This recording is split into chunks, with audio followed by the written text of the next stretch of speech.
booty, booty, booty, rocking everywhere. Booty, booty, booty, booty, rocking everywhere. Booty, booty, booty, booty, rocking everywhere. Rocking everywhere, rocking everywhere. I found you, Miss New Booty. Get it together and bring it back to me. Good morning! Welcome to episode 8 of the Do-Over podcast. Good morning, Elliot Sup? Jams. Sup? Good morning, Barbara Jess. Good morning. Good morning. Good morning, Drew. I would say Drewski, but that's like a famous guy now. Yeah, with arguably the best romance show on the internet right now. We will talk about that later, but I don't like that there's other famous Drews out there.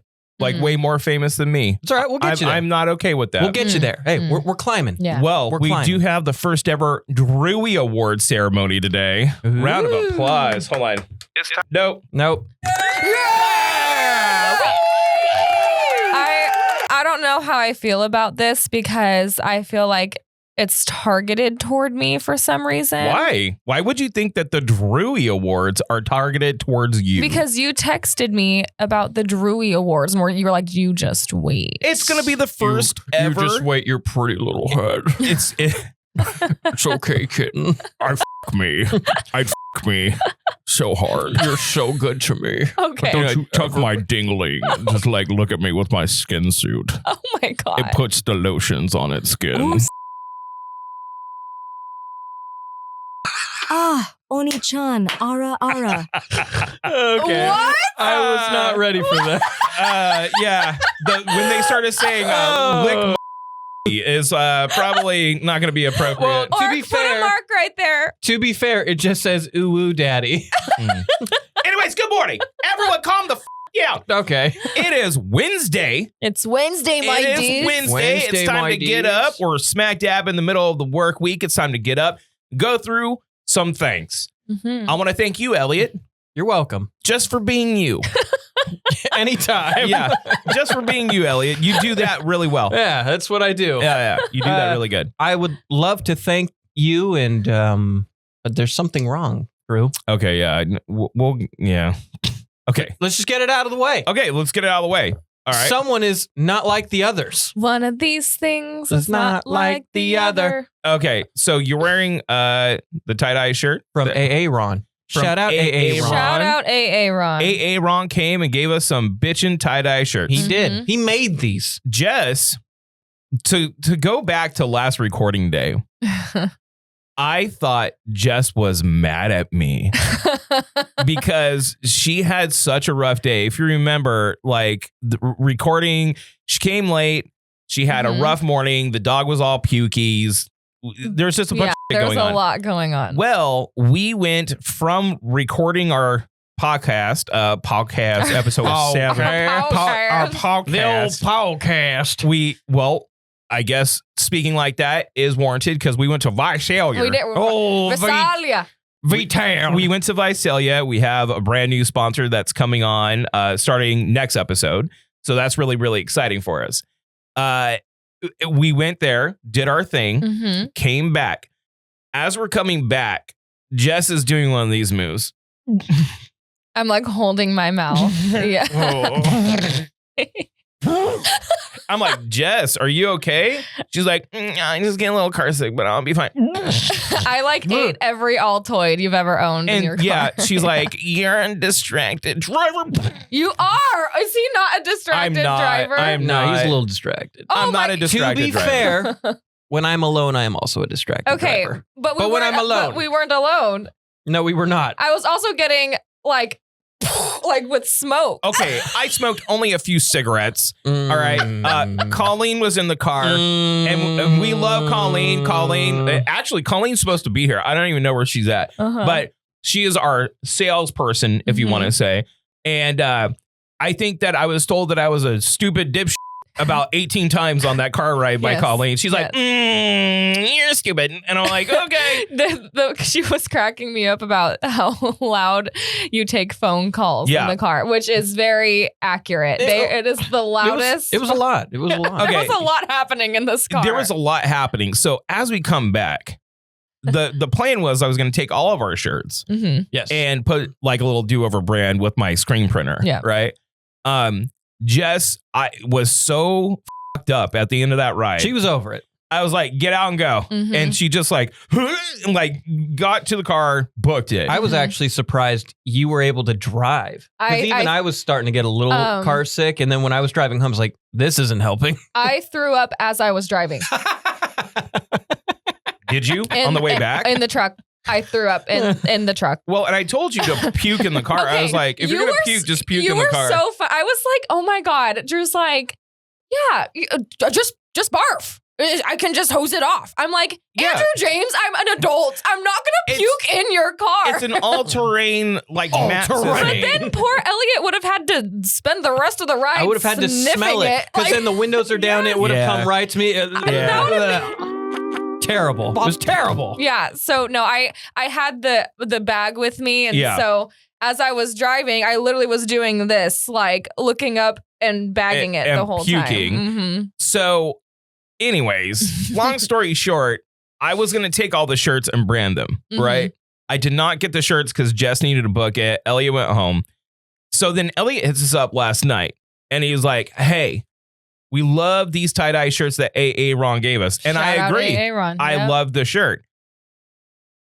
First of all, it's not branded, which I feel like is a missed opportunity. Second of all, I don't know if you guys can tell, but your boy is a bloated bitch.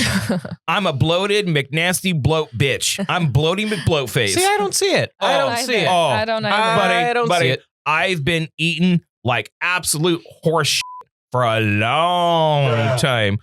Oh my God, Elliot, fuck, man. I love you. Have a little fun. Oh, God. But dude, it's a podcast. Let's have some fun. Every fuck 10 seconds, bro. We've been on for 5 minutes. Anyways. Daddy, chill.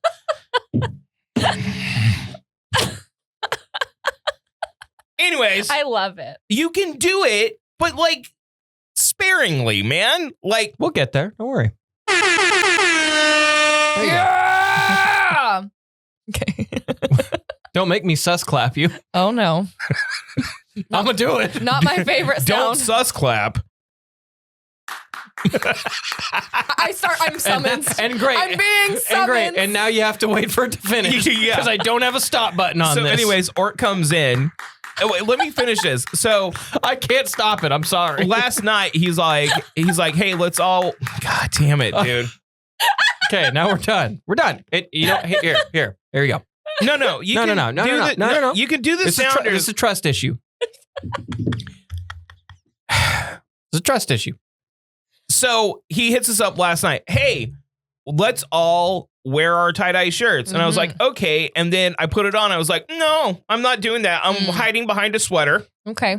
This is good, reliable right now. I'm hiding my chonke. Okay. Because we're starting our break, our diet. Yep. And I'm going to bring this chonke down. So it will be my summertime shirt. That's a promise. But if there's a little bit of cold weather outside, your boy's hiding behind the sweater for the time being. But I'm done eating. It's going to be like 70 degrees, right? 70 tomorrow. Yep. It's 70 today. It's a beautiful day. Then it's the perfect time to stop eating bullshit. Patio beers. Oh. Yeah. See. Yeah. Anyways, before we get started, I got some things. I want to thanks all of our new subs on YouTube. Yes. We're almost a partner right there. Period. So if you're not subscribed yet, subscribe. Right, like right here. Right. Just like, yeah. Go ahead and subscribe, please. No, I'm not doing them. Not doing them. Dude, you can. Just don't do it every 10 seconds. That's the problem, Drew. He's an addict. When he has the power, that's the problem. Yeah. I will abuse that power. Yeah. I think we Anyways, know that. Thanks to all the new subs. Thanks to all of our Patreon members. I think that we should do something to where we like show their names or something, right? Yeah, I think, like do a scroll at the end. Well, we should do like a credits. Yeah. Yeah, and then just like a thank you and to all of our down Patreon people. Yeah, we could do something like we that. need like an outro song though. Yeah, we do. We, I would get busy. Don't shake that booty. Don't put the Sean beat. Paul. Sean Paul. I'm let go to let. Hey, girl. Oh, girl. Shut up, Paul. Am I going to lay? Does anyone know what he's actually saying? All I want to be keeping you warm. I got the right temperature to run you from the storm. All I got. I don't think anyone knows what he's saying. I think that's the whole point. We used to call a buddy of ours Sean Paul, and he would get so mad at us. Really? Because he When we were sounded nine- like that? Well, we used to just, like anything, like any group of friends, if your friend makes a weird noise, you will make fun of that weird instance for the rest of Don't your I know lives. it? So he made like one weird noise in like a McDonald's drive-thru once. Like 15 years ago, and we're like, yep, that's you forever now. You're Sean Paul. And he, to this day, is so angry about it.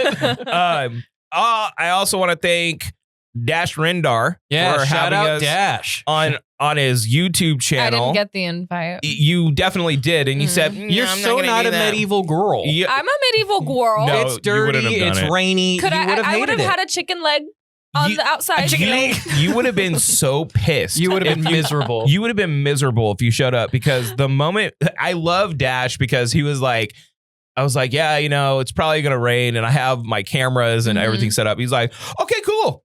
And I'm like, but like rain and electronics, they don't, he's like, we'll be fine. I was like, well, all and, right. Yeah. well, and he makes his videos look so good, and he's just like old school. He just throws a phone up. It's like, let's do this, man. And Like then he's ready to go right He's, like, away. cutting back and forth, doing his Mhm. characters and like our audio. So Elliot lost one of my microphones right when we started shooting. How? It was clipped on, and it's who knows where it is. Clipped- That's amazing. Yeah, clipped His- on. It was raining. It was Yeah. slippery. We were running, doing stuff, and like we're getting ready for our next like segment or our next like segue, and I just like, Oh, look, wait, not there. And I was like, I look at Drew's chest, and he still got like, how? And so half of his audio, Mhm. so half of our audio. So it was like a process. You of notice putting like everything within together. 10 minutes how much closer we stand next to each other. Yeah. But like the video is hella funny. I Yeah, watched it it a is. few times. It's super funny. Lady Jams watched it last night, and she's like, that was like the cutest thing you Yeah. guys have ever done. I was like, it just sounds like we need to do more. We need to do more, and I'll link it down below in the description so you can go check out Yeah. Dash Rendar. Go Big give thank him you, some Dash. local love. And- Hey, a local boy with like a huge Well, following. Can I And say he's something? hot. He is. Yeah, he's a My gorgeous thing is man. like, because he's got like over 100,000 followers on YouTube. He is he has 250,000 on YouTube. incredibly successful YouTuber and the nicest of nice people. But typically when you see, or like you're on like a channel with that many subscribers, I was like, dude, me and Drew are going to get pooed on in the comments. Like we're going to get lit up. He might have the nicest comment section of all time. Just- So shout out Dash fans and to like, the Rendars. The Rendars are on there being like, yeah, good effort, boys, get it. Like, I was Oh like, my this is gosh. like, I don't deserve this That kindness. is so cute. our fans would have been like, you guys suck. Literally. Boo. Mhm. Yeah. So shout out to Dash. Yeah, Go check out big that shout video. out to Dash. Training some noobs. Shirts. All right. So this weekend I'm doing some printing. Tummy ham. I'm going to do some printing this weekend, and I'm going to be giving out shirts on our Patreon to our Patreon members, especially our top tier contributors. I'm going to be doing that. And then I'm going to give some shirts out here. So all you have to do is make sure you're subbed and comment, and we're going to be giving out some random shirts. Yes. First ever do-over shirts. Now, don't expect anything extravagant. It's going to be very, very basic, just a little logo, but it's the beginning of what we're going to be doing later. And like I said last time, a lot of people are asking about that and stickers and stuff like that. There's a couple ways that we can do this. There's companies that they print them for you, but I want to make sure that you're getting at least decent quality shirts if we're going to be doing this. And the way that we can do that is by doing it ourselves. So we're kind of in the beginning stages of this, but we do have stuff coming out. And Grogs. St. Patrick's Day. A lot of people have been like, when do we get to come and hang out with you? What the hell are you? Yeah. Well, I want to fight. There's two things I want to do, and that's drink and fight. Yeah. And I'm all out of drinking. Yeah. Well, no, you won't be out of drinking. Hey, at ain't no Grogs. way. Ain't no way. So on St. Patrick's Day, it is a Monday this year. So get your I'm sick voice ready. Mhm. See, here's the deal. If you're going to be calling out sick to work, especially to go drink on St. Patrick's Day, this is what you do. Mm-hmm. You start seeding the sickness on Thursday, the previous week. You can't just be like, hey, I'm sick on Monday because they're going to know you're full of shit. Right. So what you do is on Thursday, be like, oh, yeah, no, I'm I'm feeling a little sick. Do you take the Friday off? Hold on. Say, oh, I'm just feeling a little ill. Phlegmy. Mm-hmm. Friday, you show up to work, but then you're like, oh my God, I feel like absolute death. I gotta go. Yeah, you gotta really just. So they send you home on Friday, then you call in sick on Monday. But so that means that when you're hungover on Tuesday, it's like, I feel good enough to come to work, but I'm still a little under the weather. But you have to. No one will be the wiser. Cannot have your phone out on a Monday. Nope. No. And No you can't phone. be You any leave the phone at pictures home. anywhere. You leave the phone at home. You leave the phone at home, and you let the crew know I wasn't here. Yeah. I was nowhere to be found. You need to make sure that you're not tagged in any photos. You got to make sure that you are completely anonymous. Yeah. Okay. Because if you're not, it's going to be a problem. Or you wear a luchador mask, Yeah. and then they can't confirm nor deny. So that is the method to the madness, dude. Just make sure you leave the phone. Do not get tagged. Start seeding the sickness on Thursday so you can come hang out with us at Grog's on St. Patty's Day, because we're going to be there live doing our thing and we want you there. Also, it's not enough that we're going to be doing Dungeons and Do-Overs March 1st. Nope. Then we're going to be doing Grog's. Maybe we hit an anime expo, Elliot. Ooh. Ooh. So we're going to be getting some options for cosplay because we got a big anime expo coming up. Yes. Details on that and what we're going to be doing a little bit later on, but don't worry. 2 thumbs up. Don't worry, Jess. We will not over horny it because we're respectable people. I don't care if you over horny it. I think we should over horny it a little bit. I mean, like, she's clearly the looks of the group. Not Says apparently you. not when you're like, Says look at this you. one not wearing makeup today. Oh, no, I put Jess isn't wearing makeup because she's a trailblazer. I'm a trailblazer for not wearing Oh, makeup. that's so I don't true. wear. You I, are. I don't wear makeup for 31 years, and then all of a sudden she gets the credit. Okay. I'm just saying she Okay. wasn't wearing makeup because she was herself in her natural habitat. And you know what? God. I appreciate that. You're a trailblazer. Round of applause. No Here's the makeup, Jess. in her natural habitat. Jess, you gotta understand. I used to be the hot one, and I haven't been the hot one for a long time. Then he was kind of the hot one, but then you came around, and now you're clearly the hot one. The only reason I'm don't the know. I hot think- one is because I'm the only girl here. I think Incorrect. I still think I'm the hot one. No. Elliot, she's the hot one. She is the one that brings in the views, man. We need to That's put her not front and center. true. That's oh, not it's true. so true. No, So true. you guys, with your sausage festing and talking about video games before me is what brought all the love. No. But then I just came around and just, Sat there. spiced it up. Look at all of our promotional photos. It's you dead center going like, because you made it that way. because that's what it's supposed to be. You're the looks. You're the looks of the operation. Well, You're look- the looks. I'm the brains. He's the brawn. See? Because he's so muscular. Elliot, you're off of sounder detention. You can bring him back. Open up the computer. You can bring back the sounders. Should we go into? I want to quickly talk about that really quick because we do have the March to Maui starting March 2nd. Yeah. And we have steaks, right? Like I said, if I cheat We on have the steaks like food. No, we have chicken pot pies. Yeah. Get some pie. weird. You're weird. You're a weird lady. Why is it weird that she wants pie as her sayonara meal? That doesn't make sense that it's weird. Chicken pot pie is your last meal at Marie Callender's is weird as hell. You made it a chicken pot pie. She said pie. Marie Callender's has regular And then pie. you said, chicken pot pie. Chicken pot pie. Let me get a chicken pot pie.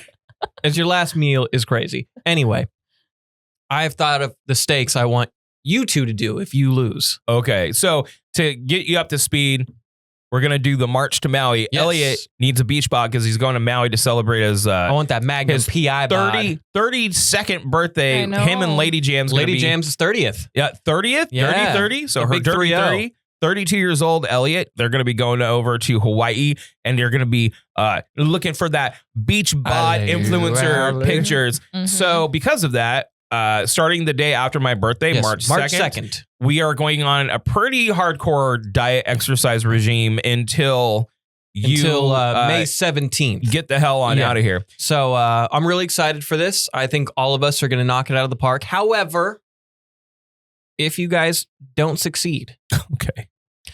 I've already said if I fail, I will do a 5K in the costume of Drew's choosing. Which will be great because it'll be a big old dick. All I ask, It's going to be a big dick, dude. that's fine. All I ask is that no heels. Because if I have to running no. in heels would suck. That would also. Don't hurt. worry. Yeah. No heels. It'll just be a big old And dick like- and balls. That's all. Yeah, that's fine. Whatever. If you guys fail, you two have to sign up for a bodybuilding expo. Oh my God. Like we got to go. Like a show. Yeah. Oh, I'm so in.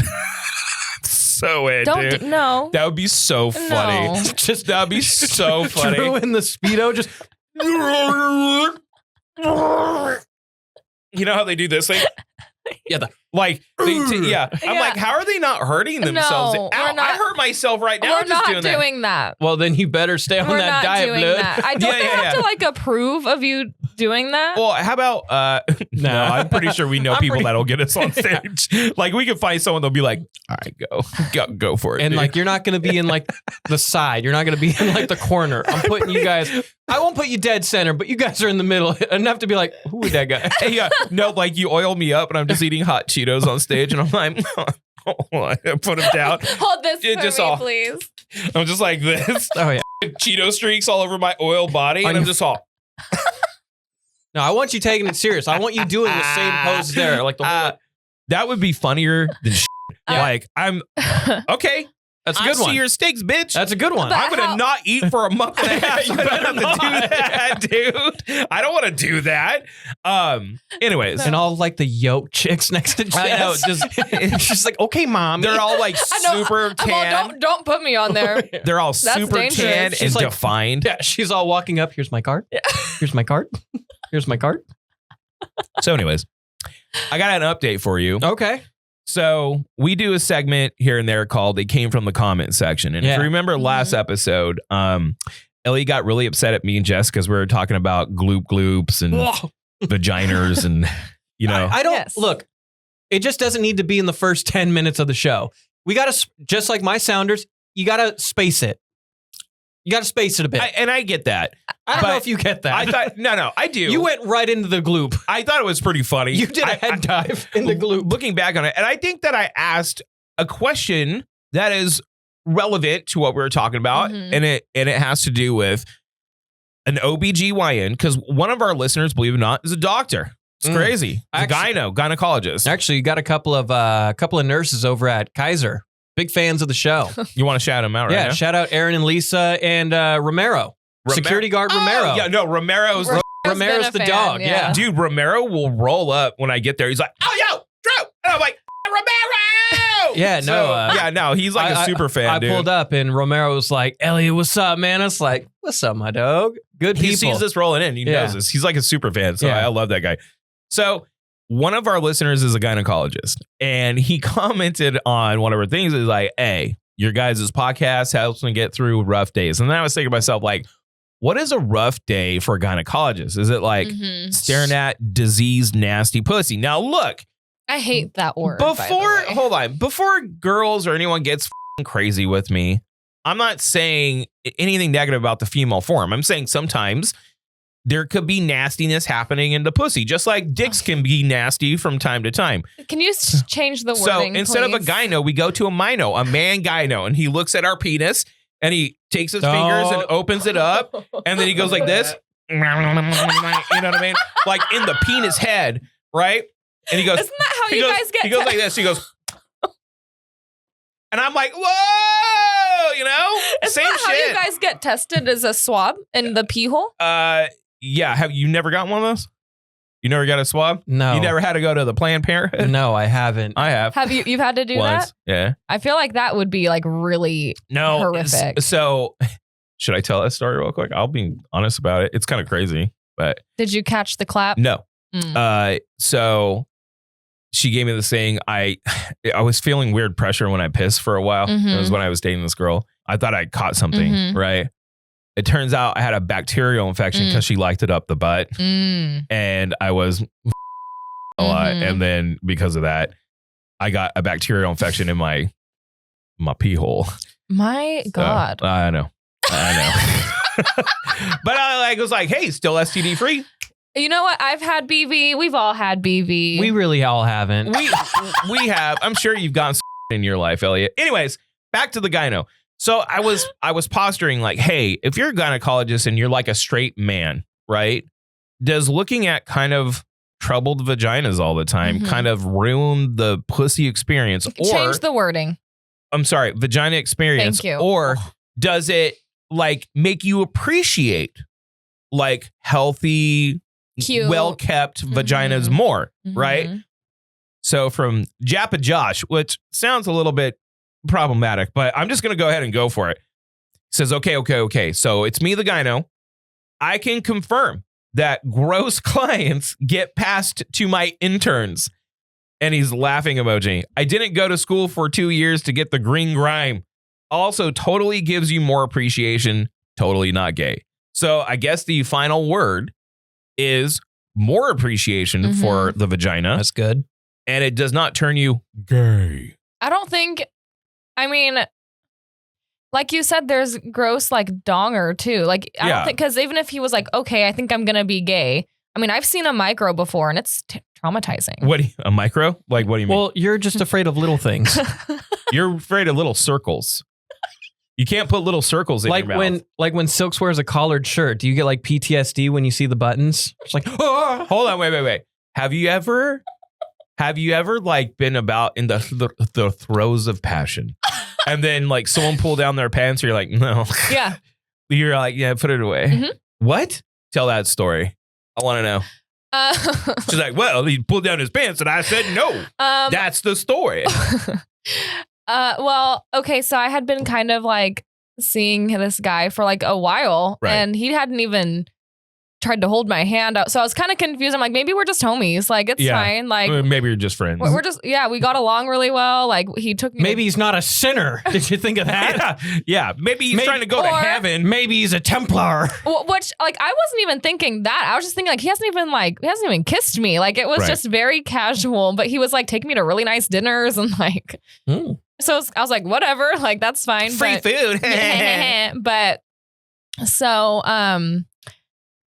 then eventually it changed.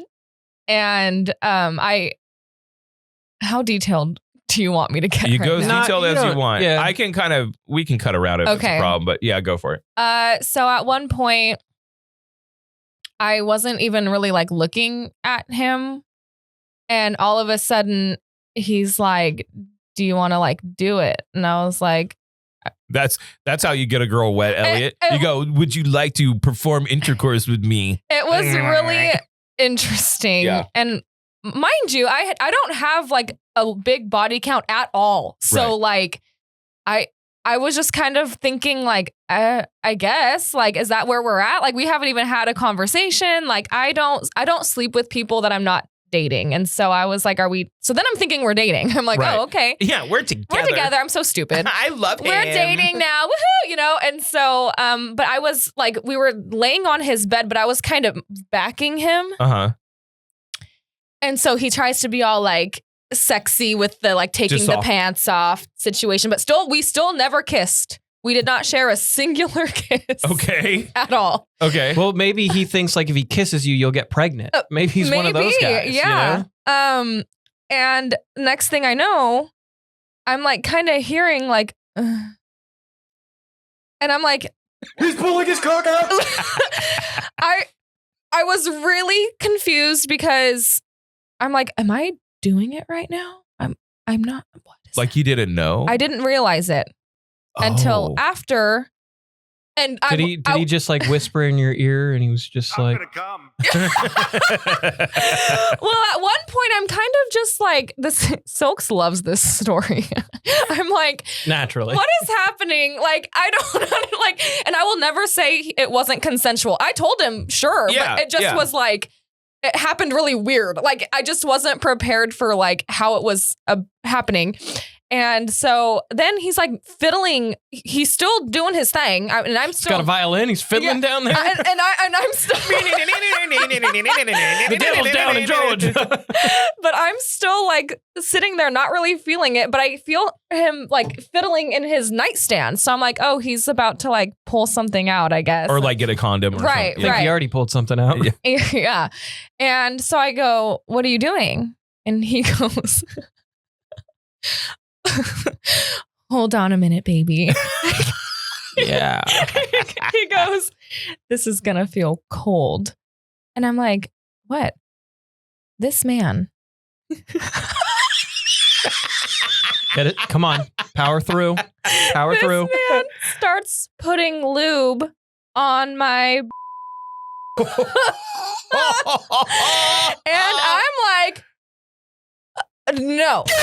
Okay. That is for my husband only. That's if you put a ring on that it. is not for any. No. And let me He's give like, you, but I'm wearing a ring. yeah. And hold on. Yeah. I'm wearing Guess a where- cock ring. Yeah. Guess where it is? Yeah. Let me give you an update. Also, when you get married, still not open for business. So, anyways. Well, so I'm like, I go, no, you're not. And he goes, no, I am. Like, you'll like it.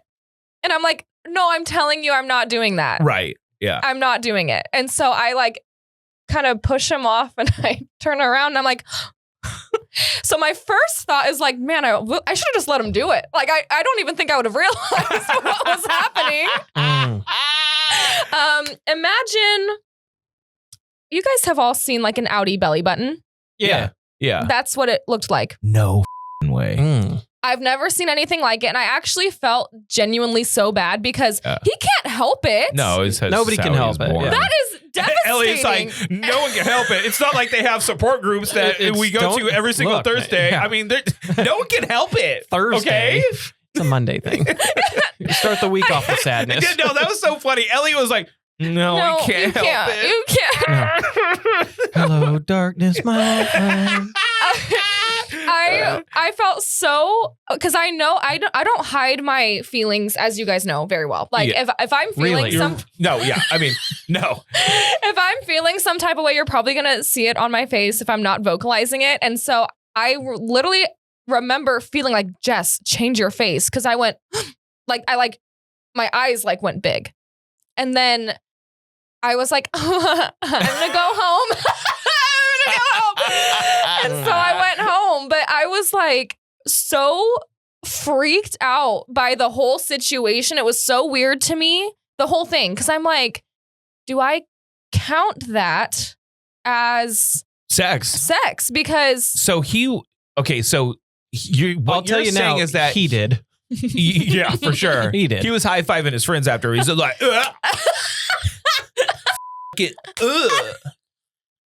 So what you're saying is that he was inside you. You could not feel it. Mm-mm. Okay. I feel so bad. So I don't know. The only reason I Hang knew on. it was happening was because I could feel his like body, Yeah. and also like the occasional like, yeah. What? Okay, so I'm having like a brain blast from like 2006 Mansers. You remember Mansers on Spike Oh, TV? sorry. Like I burped. Sarah's getting on me about burping into the mic. you burp a lot. You do You're a burp a lot. burpaholic. Mm-hmm. Okay. Stop. Okay. Yeah. Mansers. Mm-hmm. I feel like, isn't there a thing where you can like lengthen your guy? Where you like cut from the inside? There's a surgery. And there is a Mhm. surgery, but I don't think they've really cracked the code. Not like tits. Like right. you can get some of the most natural, like good looking boob jobs Mhm. now that they look like Yeah, real boobs. yeah. You know, they're not like these missiles. They're They're kind of like lower. They sit they well. hang a little bit. Yeah, they sit Mhm. well. Mhm. And the natural breast is by far the best thing in the world. You know what I Mhm. mean? But I love that they've really cracked the code on that technology. So all girls can have big tits if they want them. It's not required, but if they want them, they can have them. Respectfully. I don't think that the penile implant thing has been really cracked to where it's natural and like it really, if you think about it, it really speaks to the male dominated like fields that this is, like especially in like plastic surgery and stuff like that, because of course we cracked the tit job, right? Of course. And we've been putting hardcore tech and development through the ringer for God knows how long to get these tits looking perfect. But we're like, dick size not important. Who cares? No, you know what I mean? There's Cleveland Clinic penis enlargement surgery. It can't. You have to. The thing is like the way that a penis works, like it needs skin to lengthen itself. Like, do they have to do skin graft? Well, like, dude, my ads are about to be so cooked now. Yeah, dude. Well, you're gonna I have know. penile implants. I have a client that is a trans man, and what they do is for him they took a skin graft out of his arm, and so he has his arm skin on his donger. Okay. On his new ween. Got a forearm down there. Yeah. So can they maybe do that? Well, because I thought one of them was like, it was like literally like a pump up device. That A penis pump. Hold on. Well, I mean, Austin Powers has that, but he's the only guy I know that has that. They have something at Hustlers that you can get where it like elongates it, but I would think you'd have to put something inside of it in order for this thing to work. I just don't think the mechanics of it has been really worked out. Okay. I don't know. So here. I feel bad. Penis enlargement surgery, it can involve cutting the suspensory ligament, injecting fat, or implanting a device. Okay. So they actually have like a pump up device that they can implant. It says cutting the suspensory ligament. The ligament that attaches the penis to the pubic bone is cut. This makes the penis appear longer because more of it hangs down. However, it doesn't change the actual length of the penis. I wonder. So it just hangs a little lower. Yeah. I wonder though. Hold on. Okay. Fat injection. Fat is removed from another part of your body and injected into the penis shaft. The body can reabsorb the fat, returning the penis to its former size. Oh. Penile implant. A surgeon places an implant cylinder inside of the penis. The implant is customized to the patient's body measurements. Penile implants are durable and typically last about 20 years. Other procedures. So I actually heard that a lot of porn stars do that because they get a lot of like below the belt injuries. Oh, really? Yeah. So they have to have that implant to like keep it straight. So tissue grafting and also injection of cosmetic fillers like under the skin. I think that anything less than growing a new penis naturally, because there was that one dude that grew a penis on his arm. Yeah, and they reattached it. Yeah. Crazy. They had a vein running through it, and it was part of his arm, and he literally just had a dick on his arm. He had it for like 2 years. No, on purpose, because he had... I believe there was like a really bad injury. It was an injury he got near it was like it got cut off during like a freak accident, right? I think they were doing like woodworking or something, and like freak accident, cut it off. So they grew a new one, and it was like literally on his arm, literally just like, and it literally was literally grew back for 2 years, removed it, and put it on his dick.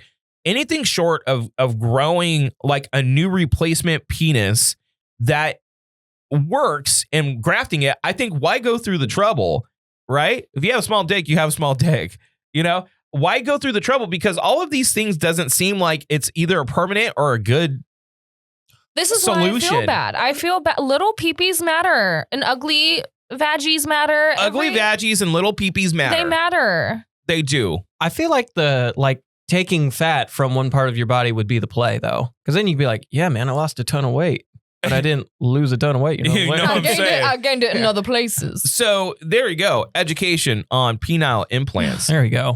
Didn't Yeah. think we'd start the show with that, but you know what? Here we are. Here we are. Here we are. And you know what? I think we're better for it, Elliot. Straight up. Now, we're going to take a little break. We got a special guest in studio today. We do. Scuba Mike. Scuba Mike. We're going to do our hump to hump. So we'll bring Mike in, do our hump to hump, then talk to Mike. Okay. We got a pretty good effing weird story. We're going to be talking about asteroids potentially hitting the Earth. Yeah. Jess doesn't want to. We're going to go into the details on our diet, and question of the day: does eating a smart animal make it worse? What, are you Think about it. What, are you eating a monkey? No, you'll see what I'm talking about. Okay. That's all coming up next.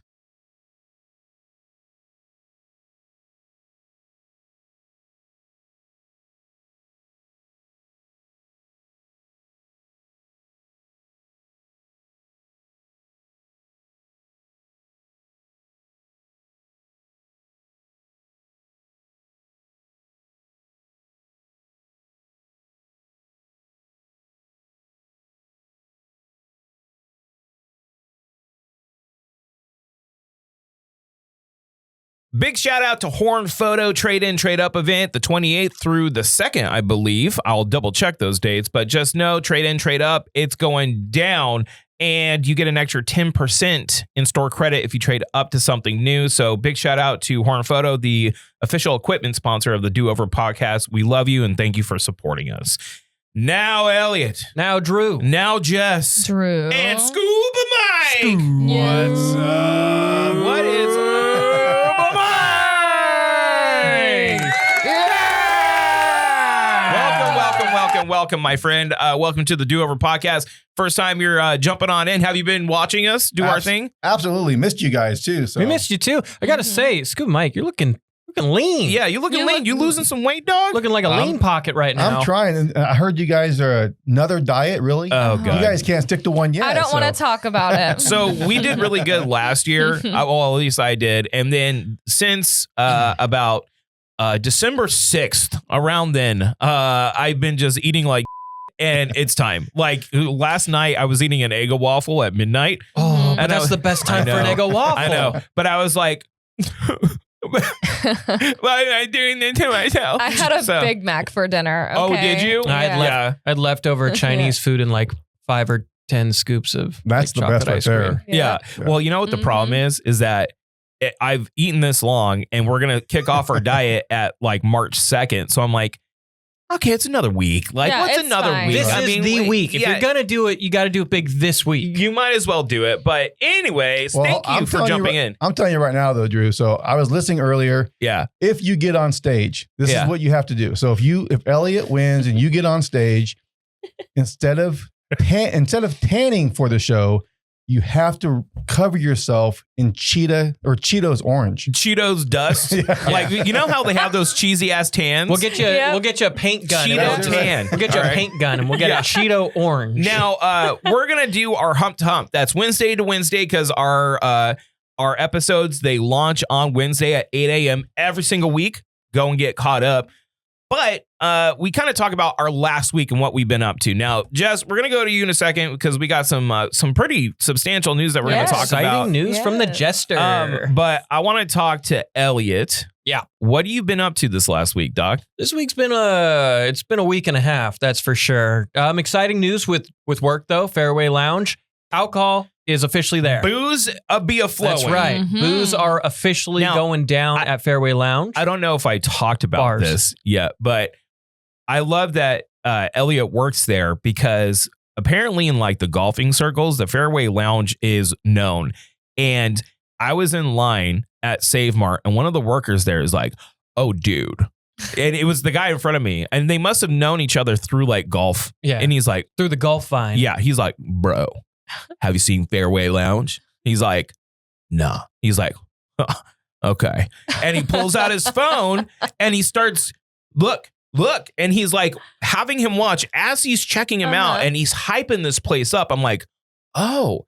So like, because I didn't know anything about Fairway Lounge until you start working there. So I'm like, so this is kind of a big deal to have in Fresno. Oh, yeah. And Like, well, especially because Fresno's got very like, and no pun intended, hot and cold weather. yeah. It's either cold, rainy, or it's 110 degrees. Right. You know, we get maybe 2 months of in-between weather in like March and April. More like 2 weeks. Yeah, more like a week and a Really? half. Yeah. you know? Essentially, yeah. So this is like perfect for when you've got that golf itch, but you don't want to sweat your you-know-what off. And maybe do some Outside, drinky, get some good food. And the food is incredible there. And I can't wait. And I've been itching to get behind the bar with actual alcohol now. Yeah. Little disclaimer.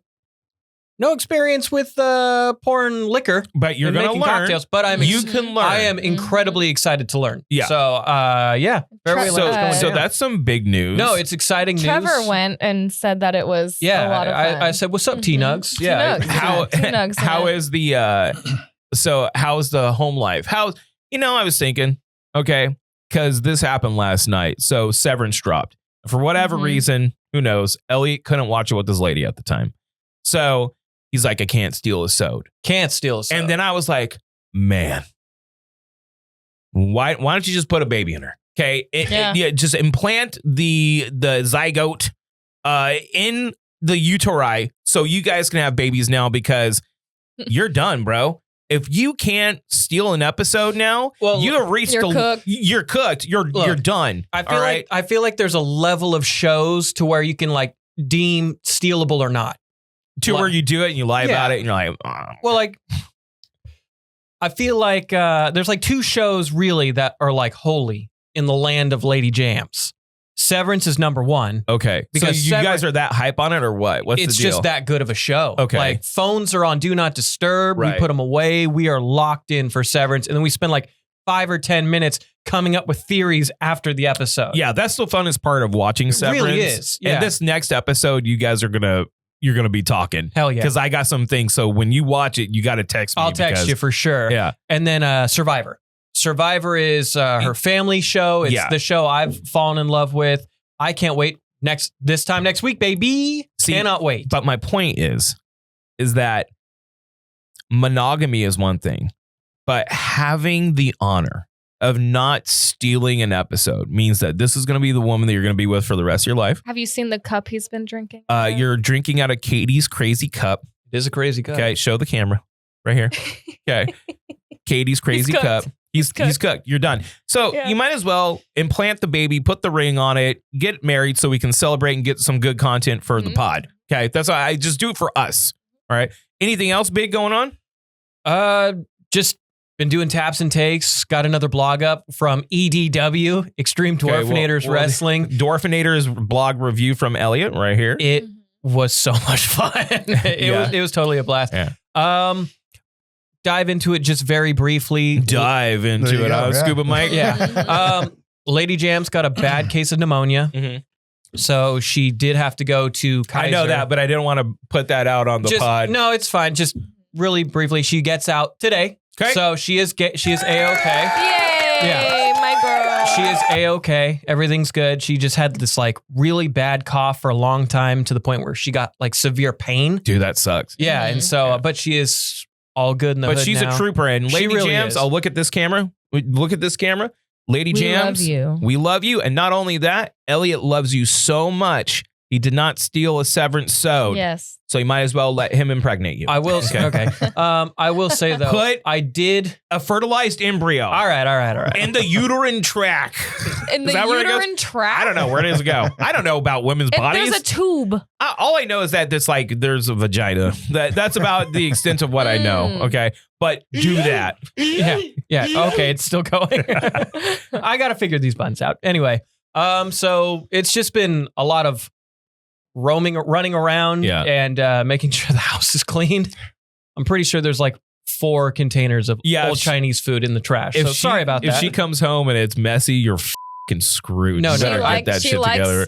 the place a certain Well, way. and I know she's one of those girls that my level of clean is not her level of clean. Mhm. I can make a bed. I can do the dishes. I can do the laundry. But she goes so in depth with cleaning. She's like, what? You haven't done anything. Yep. Yeah. Thanks for trying. I know exactly how that feels. Thanks for trying. Sit down. I tell Sarah yesterday, I was like, Sarah, do not touch the because I was running around. I was super busy. I was like, Sarah, I'll do the dishes when I get home. Do not touch them. Okay. Because what Sarah does is do them. And then she's like, you don't do shit. And I'm like, okay, so I will do them. Yeah. Do not touch them. Yeah. I come back. They're all done. And I was like, Sarah. And she's like, yeah, you don't do shit. And I was like, what the like, look, give me a chance to do it. If I tell you I'm going to do it. See, your species, let me tell you right now, you guys do like that. Like you'll go and do it and then get mad at us for not doing it because we need to know to do it. Yeah. We're dumb. Elliot, are we dumb? Oh, yeah. Just tell us what you want us to do. No, you should just know. Scuba Mike, do you have this problem in your marriage? Yes. Like, why does not, have you asked your wife ever? Like looked at her in her face and been like, listen, why don't you just tell me what to do? Well, no, it's actually so I try to go out of my way and like on the weekends, especially it's cleaning time. So I'll get up and my wife will run to the store and while she's gone, I'll get up and sweep and mop and like clean everything up so she doesn't have to. And she'll come home and what does she do? Sweeps and mops because it's not the way she wants it. It's not the level of what she wants. Yeah. Well, sometimes you got to double coat. You Well, know? I pull Now out it's the, gonna be I pull out the clean. pine saw and get the mop bucket. And I pine saw everything. Dude, if And you're she's like, pine sawing, that. that's an extra I she's step. like, well, you that. left film, so she has to go do it again. So, Bro, but it smells good. No, I though. will say though, like the happiest Lady Jams has been I cleaned the shower. oh yeah. Snaked That's a it, big Drano, deal. wiped it down. Oh, I you was did the whole I thing? did the wipe it down. I was like, we even got a power scrubber I'm about to install. And she was just like, whoa, Daddy, chill. Wait, when you came back out, were you like, yeah, I did that, crush that, I'm a man. No, the first thing I did was like, I run the shower and I'm just like, man, can you see how clean it is in here? Who did this? Oh, right. right here, This guy. celebrate This me, guy. celebrate Well, me. and I'll do like you can't let the cats play in the shower anymore because they'll like to just like jump in there immediately after there's been a shower. Oswald does that too. And They do if- that? Yeah, Mhm. cats are just They're weird. curiously dumb. Yeah. They're curiously dumb. But But then I they like get my wet cat. and they're like, with Yeah. their paws, like, what? Look, Why is this? Yeah. look. Well, and they'll like swap at like cabinets and stuff like that. Like, stop it, dumbass chunky man. And I he'll love look it. at me and he'll just like nibble on my hand. I'm like, I hate that. I love you. Yeah, because he's a big anti-cat He guy. is. I'm not. So Not yeah, anymore. you were. I- You fucking hated no, cats. I- You no, would be I like, did. "F you, kid." Well, I if was you ever aller- saw a cat. I was like deathly allergic, and now I'm not. And I'm like, I'm a cat daddy. Mm-hmm. he's a cat daddy. He Cat is. daddy. Before we Cat. get to you, Mike, let me tell you about my last week has been really bonkers. And I know I say it all the time. You do. And real deal, Holyfield. I've been on a different level of busy lately, We know. which is, We heard in the car. you heard in the car. Yeah, but like that's a snippet of, let me tell you about this scenario, okay? It's funny when you have clients that go like, I don't know how you do this. I'm like, well, this is how I have to eat. So I go a little bit above and beyond for my clientele, and I make sure that everything is taken care of. I will do whatever it takes to get something closed. And I have these amazing clients right now, and it's not one sale, it's two. It's two homes being sold, and they're purchasing one. And they really need the space of this new home. And it's a big upgrade in terms of like when it was built and the finishes. And they're, to the point where I brought them to this house and they were like so overwhelmed emotionally that they're going to be getting this house, right? But there's so many moving pieces, right?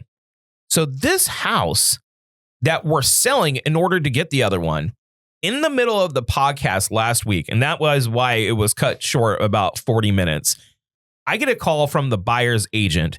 Now, keep in mind, we've been in escrow for about 3 weeks. He's like, yeah, man, I talked to these guys because there's a portion of a real estate deal called the request for repairs. So the assumption is that everything needs to be to code and permitted, and that's not true. Every real estate transaction is sold as is, all of them. The request for repairs is when people ask for the seller to do repairs or like fix things or whatever, right? They literally can ignore the fact that they were asked. But typically, in order to get the deal done, you'll do some repairs here and there or do what they're asking. They came with the craziest request for repairs I have ever seen in 10 years of doing this. Just like one of those like scripts where it's Yeah. like down here They and keeps wanted going. a new roof. They Okay. wanted us to basically remodel a bathroom. They wanted us to do all the Linda required, which you have to do anyway, so that was fine, and all of the pest work. Sounds like they wanted you to just make them a new house. Kind of. And the funny thing is I talked to my clients, I did the math, and I was like, it is not in our interest to wait longer in order to close this deal. So I'm giving you the option. If you want me to tell these people to f off, I will. But if I can make the math work, are you willing to do it? And they said yes. I got the bids. We can keep all the work down to about 12, 13 grand. So I was like, okay, we'll do it. The motherfucker still canceled. And I was like, oh my God. So this is my working theory. My working theory is that he couldn't afford the closing funds. So he just asked for a bunch of stuff. He asked for something that he assumed we were going to be like, go f yourself. And Yeah. we didn't. And then he still canceled. But Yeah. during the recording of the podcast, I got all of those calls. Mm-hmm. And then I was calling this person, that person, and it threw me the f off. That was one day. And I have to deal with this every day because it's always something new. You Right. know what I mean? So my parents bought a house and we're trying to sell their house right now. We got them in contract last night. Period. Thank God. And my parents being my clients is pretty funny because my dad's like, what? Well, I don't understand. Well, this is not. And I'm like, Dad, the counters are addendums to the contract. Don't worry about what the original contract says. Just sign it. It gets to the point where I'm like, just fucking sign it, Dad. Just fucking sign it. Yeah. Dad, just fucking sign it. It's fine. Just fucking sign it. He's like, well, if you want to be my real estate agent, I'm like, I'm your son. You're stuck with me, motherfucker. Yeah. Sign the goddamn piece of paper. Yeah. It would be hilarious if he like fired you. Yeah, it would be. And then just like Thanksgiving would always be awkward for like the next 20 years. Yeah. Any of my family members, if they hire someone else to sell their house, they're dead to me. Just keep that in mind. So no, it's been like super real estate with taps and takes as well. Yeah. We're doing taps and takes, and we just announced that we're going to be taking over Grog. So it's been kind of a hectic week. A little bit. Plus, in a blessing way, like we've had a lot of people reach out to us to try and be at events, set up events, stuff. Right. So like it's a blessing to be so supported for this, especially with taps and takes or with the do-overs. So yeah, it's been hectic. It's been wild. It's been hectic. Yeah. It's been wild, especially with how many live things that we're going to be doing coming up with the anime convention and St. Patrick's Day and Dungeons and Do-Overs and like all this. So we're actually getting out there. We're open for business. Before we get to you and talk about business, Mike, what have you been up to this last week? Well, compared to you guys, not a whole lot. What do you mean? You're in the diving realm, man. You can go out and do some diving and have fun. Well, I mean, a couple weeks ago I was in Thailand, but so this week's subtle flex. A couple weeks ago I was in Thailand. No big deal. We were just like prawn fishing. Yeah. It's fucking cool, man. No biggie. Checking out some wrecks, you know, finding buried treasure, you know, no big deal. Yeah, Rob. My problem is I go away for a week. I'm a month behind when I get back. So, so this week's been all about catching up. But also, you know, I branched off, opened up a nonprofit based off of our dive shop. Okay. Through our summer camp program that we've talked about in the past before. Had to do my RFP with Fresno Unified for this year. So we got that rolling right now. Very cool. Summer camps again this year. Another 400 and some odd kids will be going through that. That's so awesome. That's such a cool experience. Yeah, that's awesome. We are going to, this year we're getting ready to start putting out the promotions now. We're going to, the first week of July 7th, we're going to be doing a open camp for everybody in the public. So any child, regardless of school district, regardless of where you live, anybody who wants to pay to come through our camp can come pay to go through the same camp that all the kids from Fresno Unified get to go through. Unfortunately, that it's going to be, you know, self-pay. Right. There's no grant money for it, but they get the same experience, same opportunities. So we're going to open that up the week of July 7th. Anybody who wants to do that can come check, you know, give us a call and check it out. We'll give you the information, but we got that going on. Again, like I said, nonprofit, I barely got that finalized, got all of our numbers and paperwork, all that stuff's going. So we're writing some grants right now, trying to get that off the ground. Other than that, just running the business. We had a lot of business stuff, Elliot. Mm-hmm. He's doing business things. So we had a boat trip going out this morning. That was a fiasco last night. I was running around last night calling friends of mine down in LA trying to get some tanks for some people who forgot to get tanks. And oh gosh. Is it Catalina again? No, it was Channel Islands for lobster hunting. But right on. But lobster hunting. Yeah, Hell that would be dude. sweet. Yeah. That would be sweet. Can I ask how you forget a tank if you're gonna go scuba diving? Well, we had a couple of new people that didn't realize they had to bring their own cylinders for the tank. Okay. And so they got down there and they're like, hey, we didn't bring cylinders. So I have a buddy of mine who owns a shop in Pasadena. So He knows the guy. I sent two guys. no Yeah. biggie. I sent a couple of friends of mine who were on the boat to Pasadena to go pick them up at like 10 o'clock last night. And then this morning I get a message at 3 o'clock this morning. I get a call that says, hey, we were heading out to the Channel Islands and the fire suppression system on the boat went off by accident. So we're heading back to port. Trip's been canceled. And he's all, excuse me, I'm doing the do-over podcast. Can you go Hello? yourself? There's like- this So- is a big There's like So- 970 opportunity subscribers. for me. Okay. Yeah. You don't even know, okay? So I've got 17 people on the boat.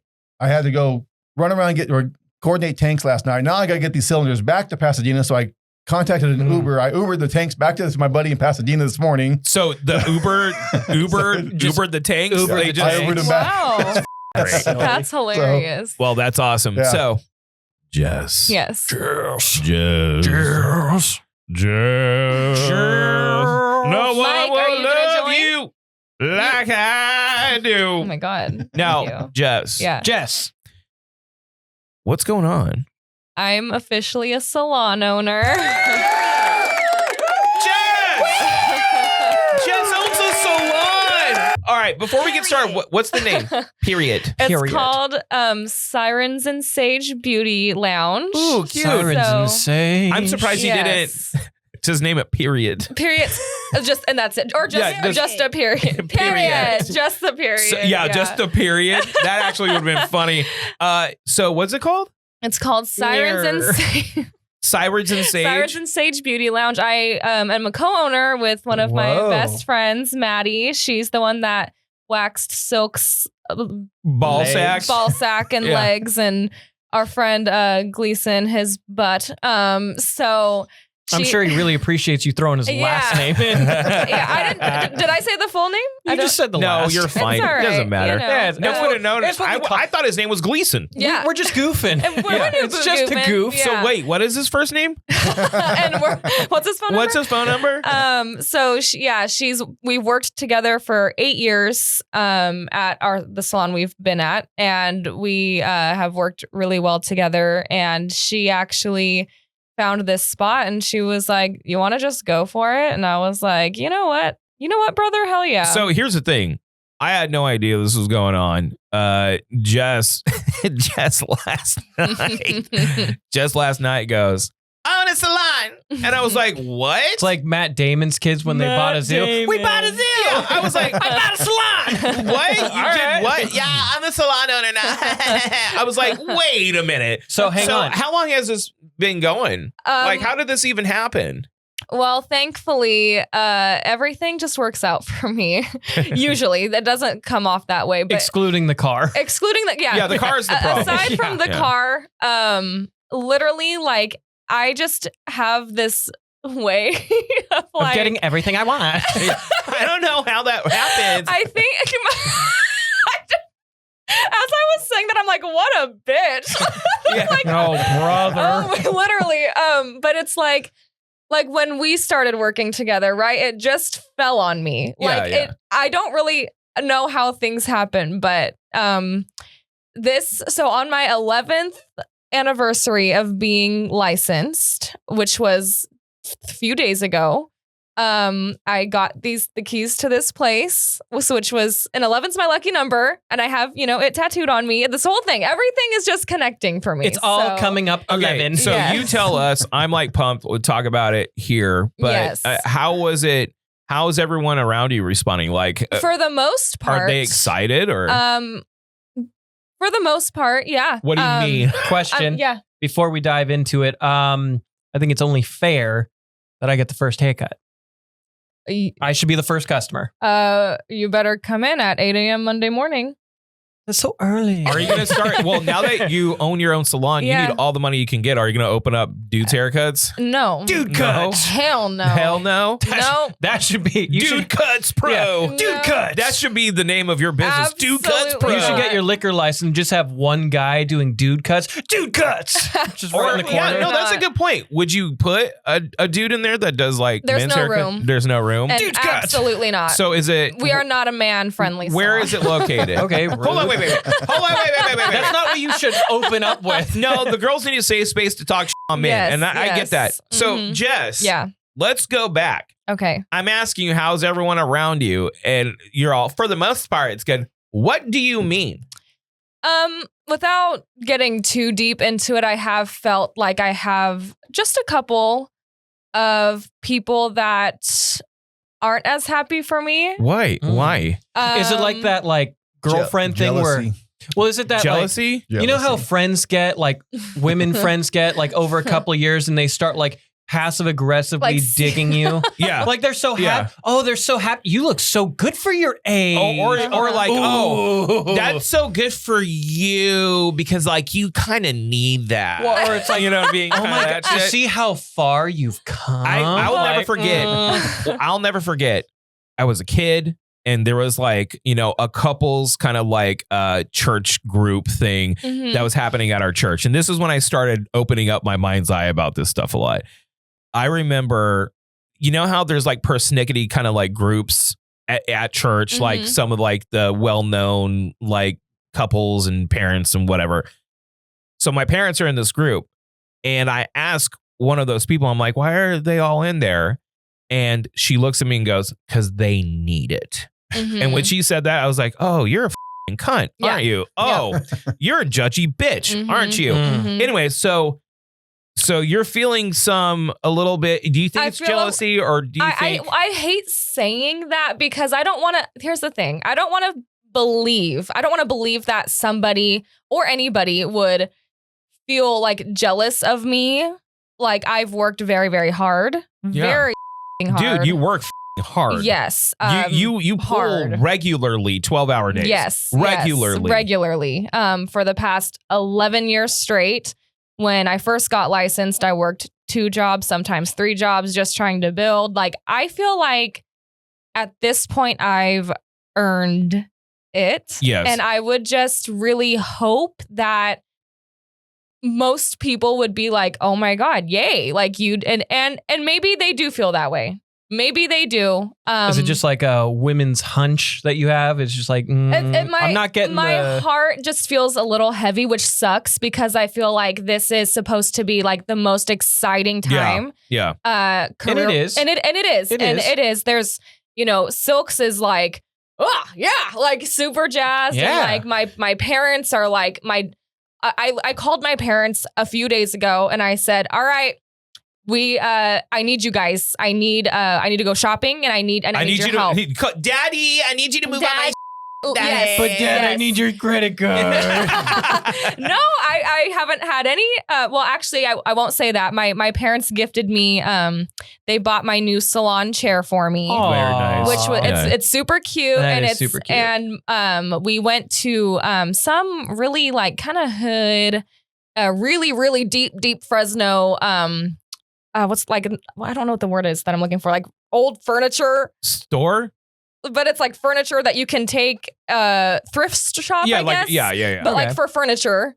And my mom's like, don't get don't be too excited. These things might be ugly, but we can make it cute. Like, because the vibe we're going for is vintagey, kind of like really cozy vintage vibes. And so I find this perfect little thing that it used to be a sewing table for my station that has a bunch of storage and a lot of room for me to put my stuff in. And so like we found that. My dad brought it home. He painted it. And this has literally all happened in a few days. That's crazy. So I do have a lot of support and a lot of love behind me. I just do feel like a little bit of like a heavy, like, I think I might have upset some people maybe by moving on. I don't know. I'm gonna jump in.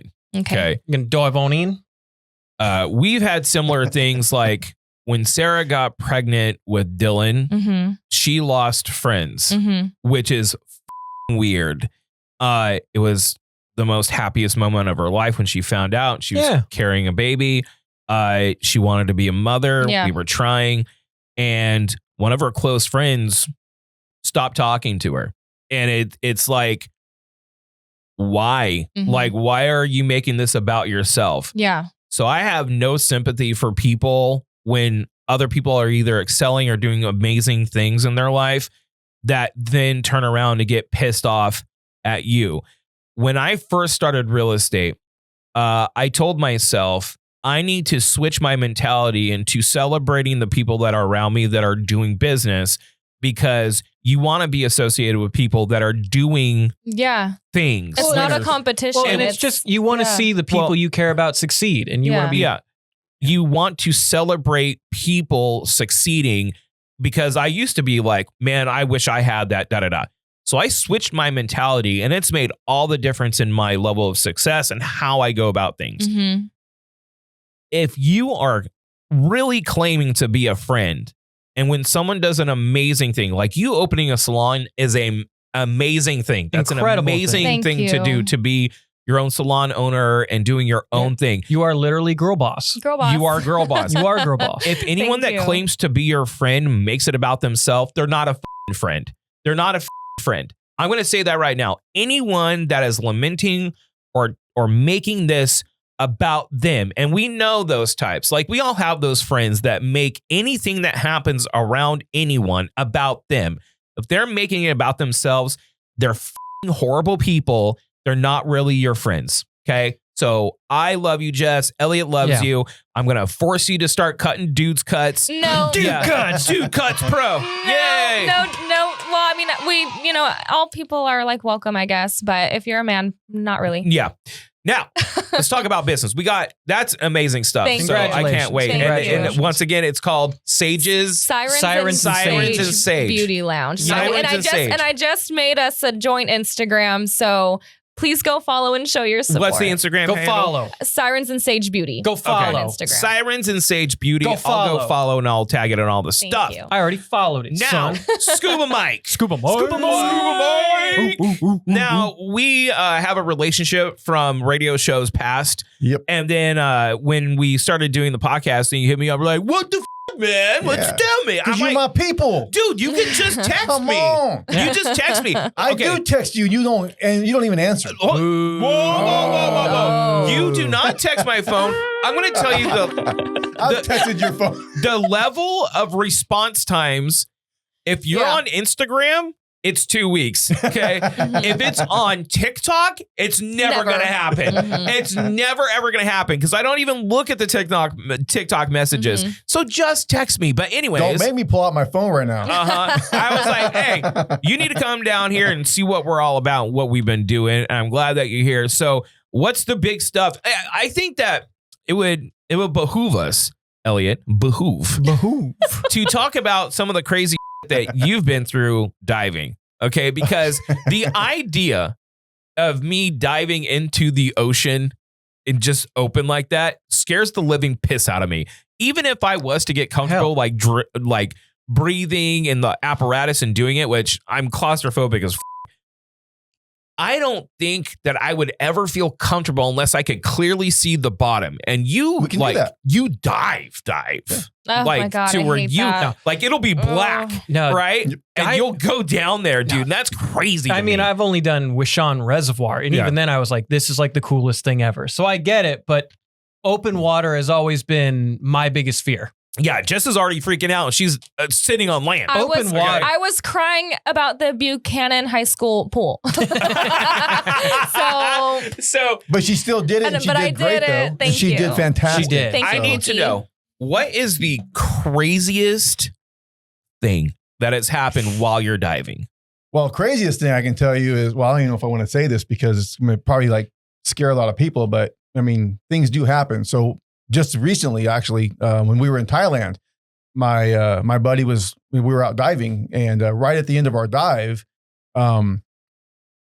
his regulator actually failed and his air got shut off. It just stopped. Just stopped. And it was actually, I actually have his regs right now. I'm actually servicing them to find out what happened. Right. And it's a user error thing. They weren't serviced as properly. They should have been. Well, they got water and what happened, and it creates corrosion. And some of that corrosion broke off and plugged the port. And so so the air didn't flow because the port is like, smaller than a needle head. Right. And like a, shelling needle. And so it plugged the port, and he went from 1,000 PSI of air to 0 instantly. But luckily we were like, 18 feet. We were already ending our dive. Okay. So he just popped up. No big deal. Right. But, it freaks you out. So yeah, absolutely. Especially now, that is kind of crazy. Yeah. What's the craziest thing you've seen? Like like a manta ray? Have you ever seen? Manta rays aren't crazy. That's fun. I mean, they're huge. Whale though. sharks. Aren't they huge? Sharks. I mean, I've seen all kinds of stuff. So. I think that even though I know that they're like gentle giants and I think if I saw like a whale shark, I'd be like, I'd be freaking See, I feel out. I feel like a whale shark, I'd be excited. Oh, they're awesome. No, they're beautiful. But like if I saw if I saw a tiger or a mako shark, it'd be like, I'm pooing my pants. Well, because there was a guy. Bull sharks. I mean, I've been diving with bull sharks in the Fiji. We went to Fiji with bull sharks. I mean, they're incredible. But aren't they the most aggressive shark? They're one of the most aggressive sharks. But again, when you're underwater, they don't bother you. Hold on, you're there with them. They don't bother you. This is the reason why. Don't be on the surface. This is the reason why I get kind of like scared from this stuff. Okay. So a man who was kayaking recently got swallowed by a whale. Oh yeah. But where was he though? In a kayak. On the surface. Yeah.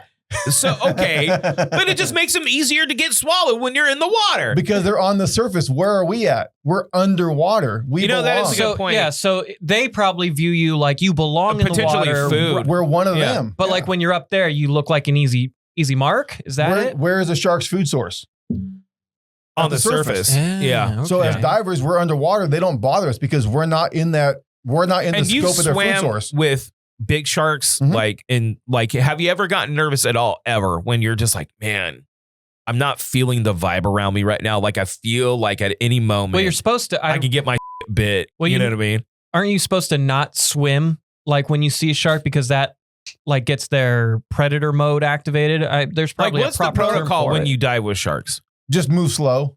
Don't make quick furtive movements because it kind of attracts them a little bit. But just make sure your movements are really slow. Don't draw attention to yourself, and they'll just come. They'll come by you because they're curious, but they won't really bother you. Have you ever swam with great whites? No. I've seen them. You've seen them. Okay. Yeah. They usually keep their distance though. Didn't you guys, correct me if I'm wrong, didn't you guys do a South Africa dive? That's coming up. Oh, okay. That's tiger sharks. Tiger sharks. Yeah, that's this June. Oh, that's crazy. That's Jess crazy. is already losing her. I'd love to see South Africa. I don't know if I'd love to see tiger sharks in South Africa. We were in Honduras December, and we had big 7, 8, 10-foot nurse sharks swimming around us. That's cool. And my wife wanted to pet one because they have a really cool skin. They're kind of rough. Because that's immediately what I would do. I'd be like, are there sharks in there? I want to pet that. Like a nurse shark's like a giant dog. Yeah. Well, I was feeding them lionfish because we were hunting lionfish and I'm feeding them the lionfish. And my wife wanted to pet one, but she was kind of nervous because a nurse shark, their mouth's on the bottom. So you don't want to get your hand underneath. You want to make sure you come across the top. Oh, okay. So when this one nurse shark was coming by and she wanted to pet it. So I basically grabbed it by the dorsal fin and I held onto it and I grabbed her by the hand and I yanked her down so she could get close enough to pet it. So that is super cool. That is kind of crazy. Well, and also like lionfish hunting sounds metal as hell. It is. And I love that, based in the Central Valley, you got California Scuba Center going. You do some amazing business. You go all over the place. You've really found a way to make a diving business work in the Central Valley. I mean, we're close to areas that you can dive and we got lakes up here and stuff like that. Yeah. But you would think a scuba centric business would purely just be on near the water. Yeah, it'd be a coastal kind of thing. But the way that you've diversified your business by doing nonprofit stuff with schools and getting grant money for that to do those programs, and then also having an all ages kind of, what is the youngest that you can get scuba certified at? Proper scuba certification. Yeah. So the youngest certification we can do is 10 years of age. 10. Wow. When I was getting certified, I think there was a 10-year-old with his parents getting scuba certified. Which I think is rad because I do too. If I did this younger, I feel like I would be more acclimated to it. But then I'm also a worry wart. So all I do is worry. And obviously I joke around, but I feel like I could eventually get more comfortable the more you do it. I think I could do probably the 30 feet dives where you see the sand, it's really clear water. I would feel more comfortable because I have done snorkeling stuff in Maui. I've done that and I felt relatively comfortable enough to do that. So it's the sheer drop off ones that it's just you can go 200 feet and it's just black. You can't see anything. It's just a drop off. That scares the piss out of me. Well, so you're not going to so honestly, for recreational diving, 130 foot max is what we're going to do anyways. Most of what we dive, most of what you're going to want to see anyways is 40 to 60 feet. Yeah, a lot of the beginners are 60 feet. I'm 60 feet certified. Well, and yes and no. We do take people deeper than that. He's like, no, Elliot, you are not 60 foot. No, I mean, you're a 40-foot champ. No, he's right. I mean, by the book, yes, 60 feet, what they say by the book. When we go on our trips, do our dive guides take you deeper? Yes, they will take you on 90-foot swim throughs. We do go on shipwrecks that are about 100, 110 feet, but you're with instructors, you're with dive guides. We do watch out for each other, especially with our trips. I bring instructors with me, so we watch out for our divers. So you will experience deeper dives than 60 feet without being an advanced diver because we have instructors and dive guides there monitoring. To support. Right. So you will experience that, but you're not going to go 200 feet. I go 200 feet because I'm a technical diver. Okay. Right. So I'm trained for decompression diving. I'm trained for multi-gases. I'm trained for that kind of deep diving and how to do decompression stops on the way back up. Recreational divers like Elliot are not trained for that, so they will not do that. Majority of your diving as a recreational diver, everything you want to see as far as fish, coral, all that kind of stuff, 40 to 60 feet. You're good. You're good. You can see that because that would be kind of what I want to see. That's where they all live. That's the sweet spot. Yeah. That's where they all live. But we go many places around the world that you're on the boat, you look down, you can see the bottom. That bottom is 110 feet down. But you can still see it. You can see it. Okay. So you talk about visibility, that's unlimited. I mean, we joke around, you get in the water and you look, horizontally through the water and you're like, is that Australia? I mean, because you're unlimited. I mean, you can see for miles, it seems like. That's crazy. So, I mean, we go a lot of places like that. The Caribbean, Bonaire, Cozumel, Curacao, Saba. What's been some of the toughest waters you've ever dived in? Like low visibility, just kind of like a nervous aura, I guess you could say. Have you had Hensley Lake. Say again? Hensley Lake. Hensley Lake. Hensley Lake? It's not even the ocean, it's the lake? Hensley Lake, I had to go look for someone's diamond ring and like you turn the water up over there, it doesn't move. Are you serious? I jumped in there looking for a diamond ring and the mud came up and it just didn't move. It stayed right there. So yeah. How did you fall in love with scuba? Like you have military experience, Yes. right? Yeah. Is that where you got your first taste of scuba? Yeah. And then, just basically when I kind of retired from law enforcement and was looking for something to do, I kind of started getting back into it. And, truth be told, after I retired from the military, did a couple of tours in Iraq and stuff like that, had some personal issues was trying to deal with. Right. And was trying, I never did drugs. I wasn't a big, drinker. So I was trying to find my way to deal with my problems and my issues. And right. Some self-therapy. Yeah. And so my way of dealing with that is, was diving.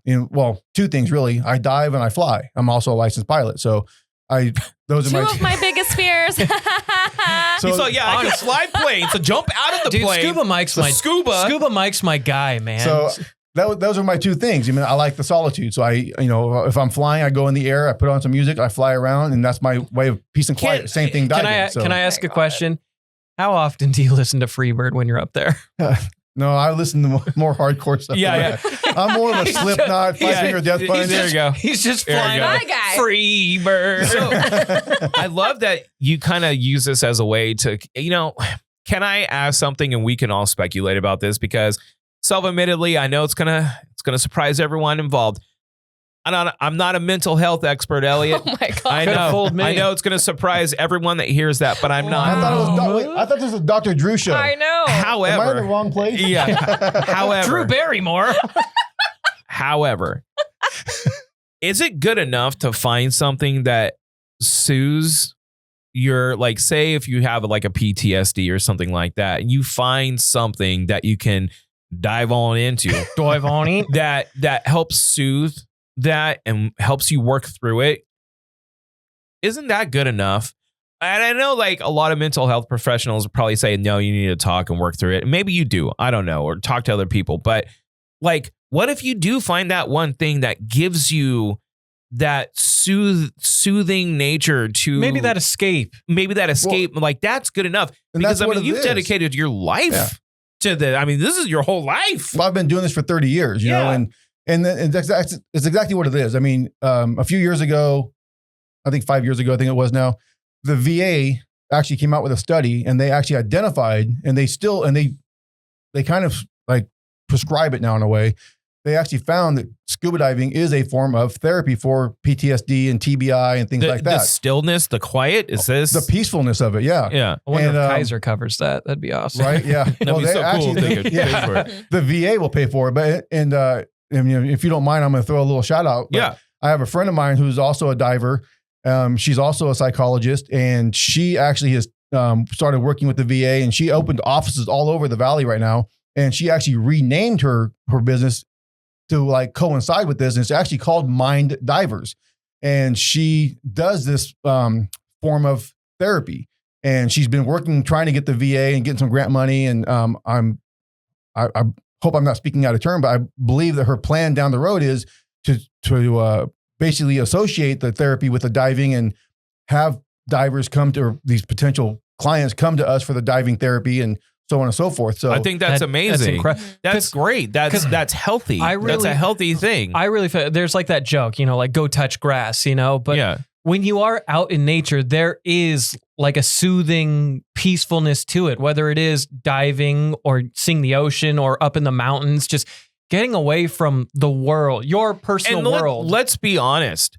A lot more people do need to touch grass. Like, we have been so, I'm not one of those guys that's like, oh, these damn screens. I'm not that guy. I'm all about screens on screens. Okay. I love tech. I love computer games. I love the informational world that we live in now. I'm all for it. But I feel like we do need to get out more and experience more often, because so many people are living their lives through other people doing things. It's kind of like how I watch video game streamers. Well, I can play video games while I'm watching them, but I don't. I just watch them do it. Or if you watch vloggers, like, instead of getting out there, you know, and I'm not saying like travel's easy or anything like that. Not of at all. course it's difficult, but like, people have vlog channels of them like experiencing things and doing things, and people live that through them, but they never do it themselves. Like, they should take the opportunity to get out that at least once every half a year, like once every 6 months. You should get out and do something. We legit have Yosemite in our back pocket. We do. Yosemite's right there, and China Peak's right there. It's an hour away. I've been once in like 20 years, one time to Yosemite, and it's literally right there. The most majestic wildlands and rock faces that you'll ever see your whole life is right there. And I've been once in 20 years. You know? But see, that's the thing though, is you have Yosemite right there. You've got Shaver, you got all these beautiful places around us right now. But these are places that have been explored because they're on land. So they're explored all the time. Right. Okay. 71% of our world is covered by water. We've explored less than 5% of it. It's terrifying. Okay, hold on. See, that's Hold on, wait. Here's another. That's how you make the ocean sound terrifying. Like, Aliens. 5% of it's been covered. I'm glad that you said that, because I have a question. Okay. My theory is that if aliens are here and visit us, they don't go on land usually. They're in the ocean. Because if you think about it, if they can manipulate gravity, they can be at the bottom of the ocean if they want to, because around them, they can bend gravity away from them so the pressure wouldn't get them. Okay. So I believe that if they're here, they're docking down there. Have you ever seen anything in the ocean that made you go like, what? That didn't make sense? Because you see these craft coming in and out of water. There's videos of this.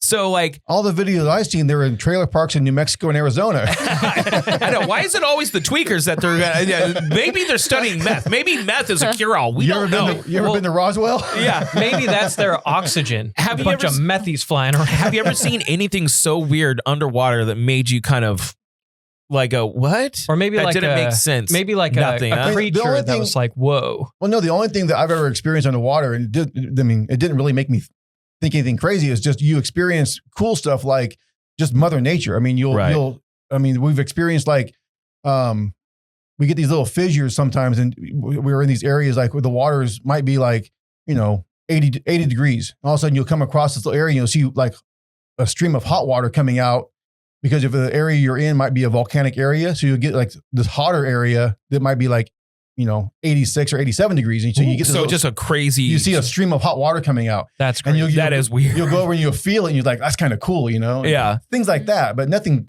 out of the ordinary, nothing extremely crazy. Well, what's the next big thing for California Scuba Center? Like, what's the next big thing for Scuba Mike, man? Well, I mean, so really our next biggest thing, other than our trips, of course, we have trips booked all the way out till 2027. We have one booked out to 2028. So we always got trips going on.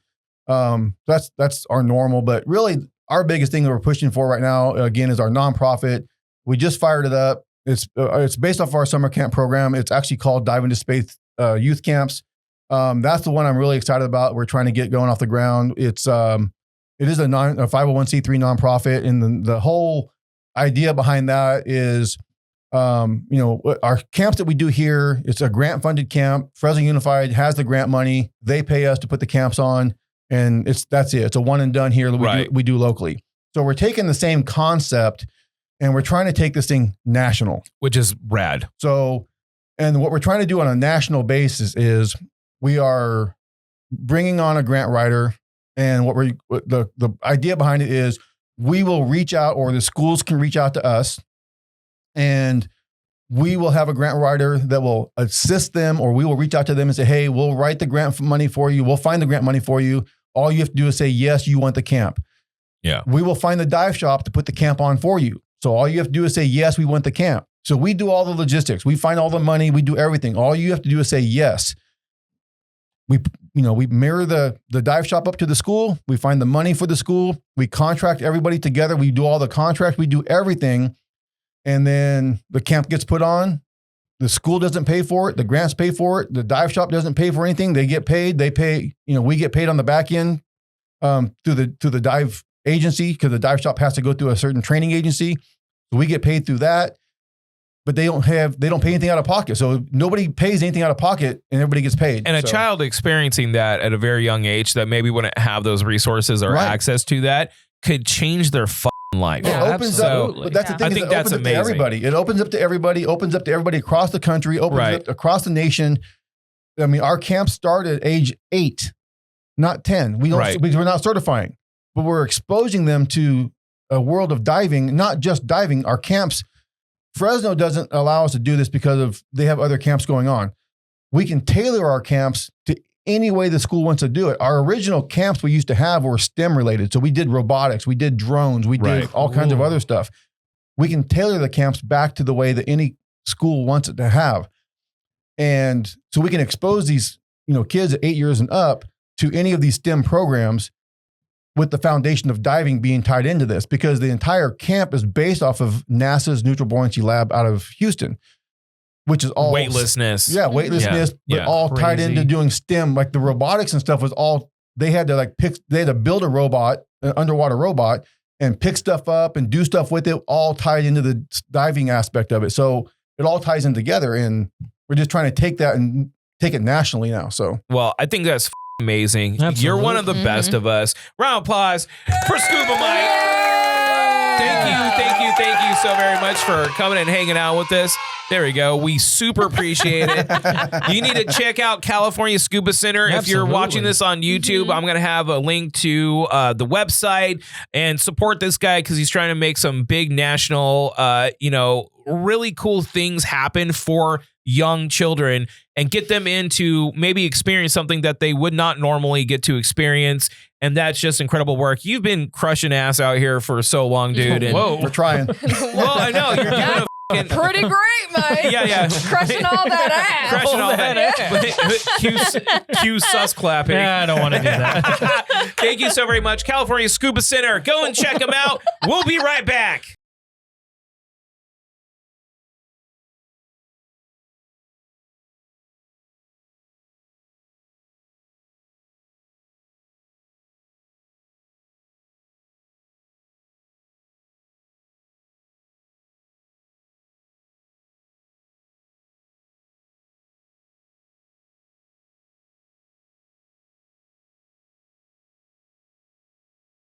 Any wood needs, any door hanging needs, go to the Sierras. You know that already. You already know it. You know the drill. And they support the Do Over podcast, so support their business. Now, Elliot. What's up, man? And Jess. Hold on, let me pull up my bitchin' intro. Is it this one? It's now time for their f***ing weird. There we go. We would actually have our intros if Elliot didn't take too long. Elliot took too long. Too long. He took way too long. So long. He worried more about the sounders.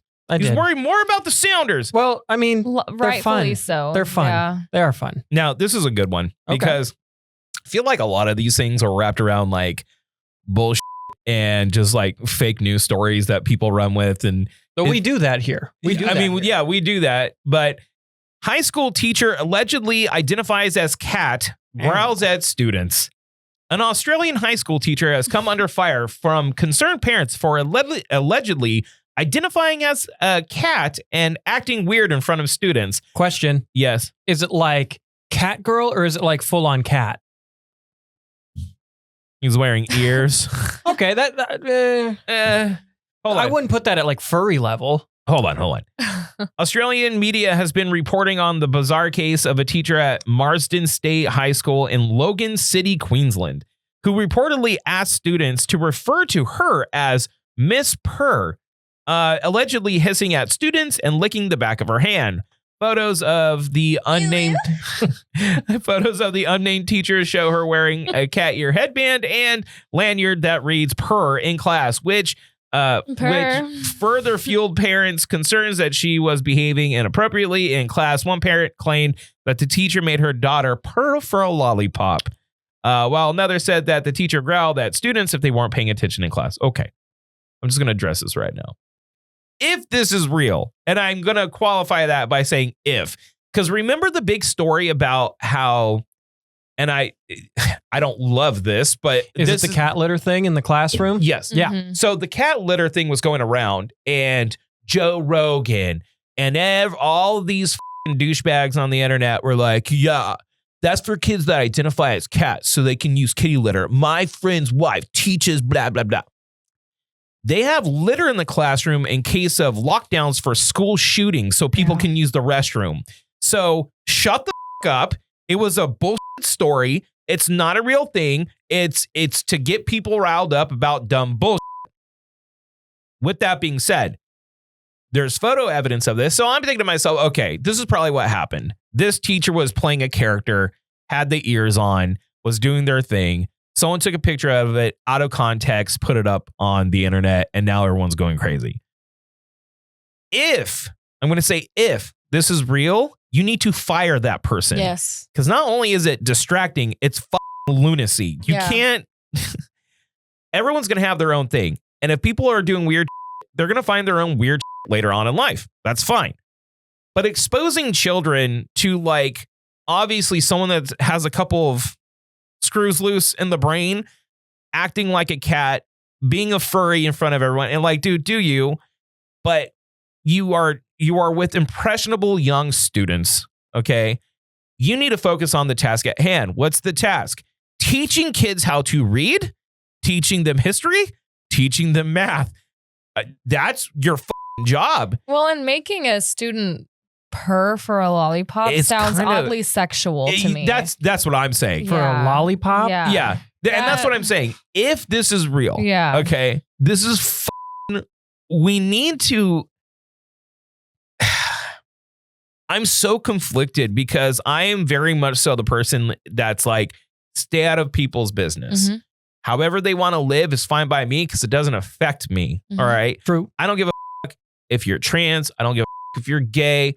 Live your best life the way you see fit. Do not care. I don't even care if you're a cat, personally. I don't care if you're a cat either, but not in front of children. Well, don't project it. Well, don't project it. Well, my thing is, it's like anything, you know, you can be whoever you want to be, but when you're at work, you have to be a work person. Yes. And that job has guidelines that you have to follow. That's how every job works. Like I can't, I mean, maybe I could because I'm a bartender. They'd probably think it's weird, but cute. I could go in cat ears probably for like a theme. Yeah. Or let's say you're a leather daddy. You like getting dommed or doing the domming, but you work at an investment firm. So you can't be leather daddy at investment firm. You know, when you're done with investment firm, then you can be a leather Those daddy. stocks aren't the only thing that's about to rise. You know what I'm saying? You get what I'm saying? Like, dude, your outside life doesn't matter. But when you're at work, act like a professional. And I don't give a if you're a cat outside of work. But when you're teaching students, don't be a cat, you weirdo. Like, oh my God. What did that just say? Said yes, daddy. I just think it's so strange that like and again, I'm conflicted because I'm like, I support whatever you, I don't care. You know what I mean? If I'm going to profess freedom, you have the freedom to be who you want to be. Mm-hmm. And I support that in all ways. I don't give a when you bring children into these things, and like we have gay friends and they're fucking dodos with my kids all the time. He's great with them. You know what I mean? I don't care about any of this stuff. You know what I mean? My kids were like, you know, you hear that. Well, what am I supposed to tell my children about homosexuals? And it's like, I sat my daughters down and I was like, hey, sometimes two men love each other. Hey, sometimes two chicks love each other. And guess what? They're just like everyone else. And they went like this. Okay. Yeah. Moved on with their fucking life. Because he's passed away now, but my dad's brother was gay. I grew up with him having a boyfriend. I don't even know if I ever had that conversation. It was just kind of like, oh, yeah, it's fine. It's normal. Yeah, it's not whatever. hard. And there's a famous Louis C.K. joke when he's like, when they ask that question, like, what am I supposed to tell my kids? And he's like, I don't know, figure it out. They're your kids. Yeah. You brought them into this world. Tell them what the this world's like. Like, it's your fucking job. Mm-hmm. I think I'm with Elliot. Like, when you're a professional, especially when you're dealing with underage people, you need to be a consummate professional. Yeah. There's no contact between you and students outside. And like, hey, if you want to do like, if it's like one of those theme days or like a free day, you know, after finals, you'd be like, hey guys, maybe you want to share something a little personal, you can. I mean, you are going to have a relationship with the student-teacher relationship. Yeah, like add. a proper one. A proper relationship. You can be like, some of the things I'm into, like, hey, I'm into LARPing. Hey, I'm into, right. Yeah, I like wearing cat ears. Totally fine. But when you're going every day, I'm Miss Purr. Yeah. You will address me as Miss Purr. Okay. And if you're hissing at students, like, you've lost the plot. You need to fire this person, because it's not only that, but it's also distracting. It's like, it's distracting to what you're trying to do. So, and I'm going to say it again, if this is real, because I will qualify that, because the internet has a tendency to take bullshit stories and make them real on Twitter, and they were never real to begin with. True. Much like the whole Joe Rogan, my friend's wife knows about this and then had to come back and go, oh wait, no, that was bullshit. Yeah, but like, you literally very publicly claimed that it was a real thing on your podcast that gets 100 million listeners per episode. Most people wouldn't have even addressed that they were wrong, though. So, I mean, a point for saying. I don't even think he properly came and said that he was wrong. Like, a lot of the things that guy's been into, it's like, I used to like his stuff a lot more than recent. I do really like it when he has like UFO people on. I love those conversations that they have. So I'll listen to that stuff. But he seems to have been, and I think a lot of it has to do with his personal relationship with Elon Musk. A lot of it has been like, he used to be really good at pushing people's, like, when people come in and say shit, he would be really big on why. Support your argument. Why? Like that, with his Candace Owens interview was great, because he was like, well, why do you think that? If you don't know anything about it, you're not qualified to make that opinion. Like, he used to do this. And I'm not saying because I support liberalism or conservatism. I'm saying I like it when someone like will push you, especially if you're a mouthpiece on the internet politically, to back up your statement for a reason, right? He's really dove in deep to conspiracy is the only truth. Objective reality is no longer reality. And it's just like anything that's crazy, kooky bullshit, that's what is real. Like, nothing can just be something mundane. And I think that's where we get fucked up, because I think this world is pretty mundane. Yeah. Things are really black and white, but our human brains want more context or reason. And because of that, we create these things that it's not as fun and exciting as everyone thinks it is. But if this is real, cat ear bitch needs to go. Now, with that being said, I am super duper excited. What for? Oh, it is the first ever Drewy's.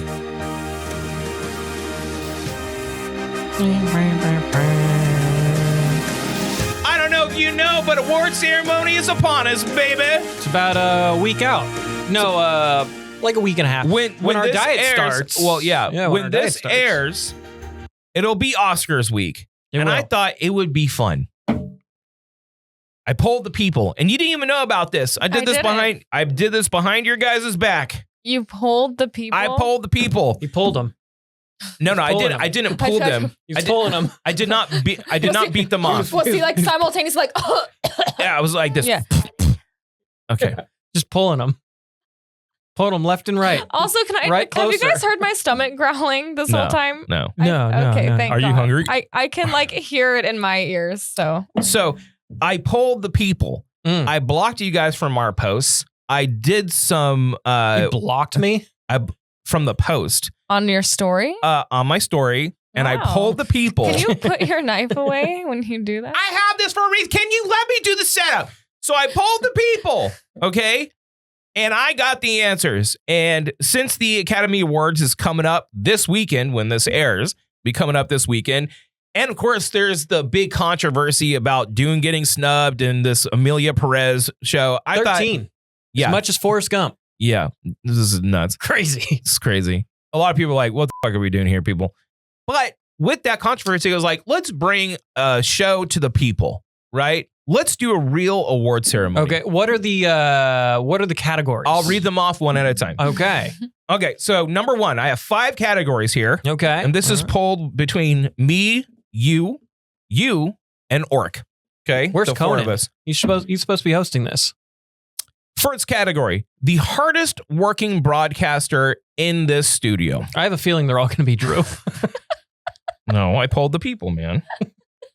It'd be funny, though, if you just wrote all of these yourself. Okay. Elliot, do you have a drum roll on that? I can get you one. Get me a drum roll. Okay. Let's try it. Okay.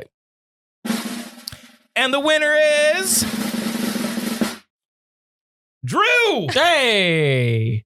I won the first Drewy. I feel like, don't you need like celebration music? Isn't that how like they go? Give me a yay. Okay, hang on. First category. Speech. You gonna give a speech? Speech. Let's wait to the end. Let's wait to the end. All right. Number 2. Who's the best co-host who's not really a co-host? Because we're partners now, right? Mm-hmm. Okay, Elliot. Drum roll. I'm going to need that drum roll, please. And the winner is Drew. Bruh. Drew. I won the second Drewy. Okay. All right. Hang on. Let's give it a yay. Yeah. This one's an important one. The People's Choice Award. Mm-hmm. All right. Nickelodeon. This is not the Kids' Choice Award, Elliot. This is the People's Choice. This is the people that listen to us. The People's Choice Award. Give me that drum roll, please. What is it? Just the people's. Okay. Yeah. Okay. All right. And the winner is Drew. All right. Drew. All right. 3 Drewies in running, man. I'm running the board. Running away with All right. it. Hold on. Let's go. Number 4. Excellence in Being Drew Award. Well, I like that here. I don't know. Orc with the steal of the century. We don't know who's gonna win. Where's my? Come on. I just gave you the drum roll. Oh, give me another one. Make it legit. Timing, Elliot. Drew. Oh, wow. He didn't even look at that one. He just pulled it out. He knew. No. I looked at people. I'm starting to get a little sus about these awards. Mm-hmm. This is a good one. Lifetime achievement in winning Drewies. Okay. Let's see. All Let's see. right. Let's take I don't know. Take a gander. I don't. Take a gander. I don't know who's gonna. Okay. All right. Where's my thing? Sounder, please. Drew. I'm shocked, honestly. A clean sweep. You guys got fucking sweat.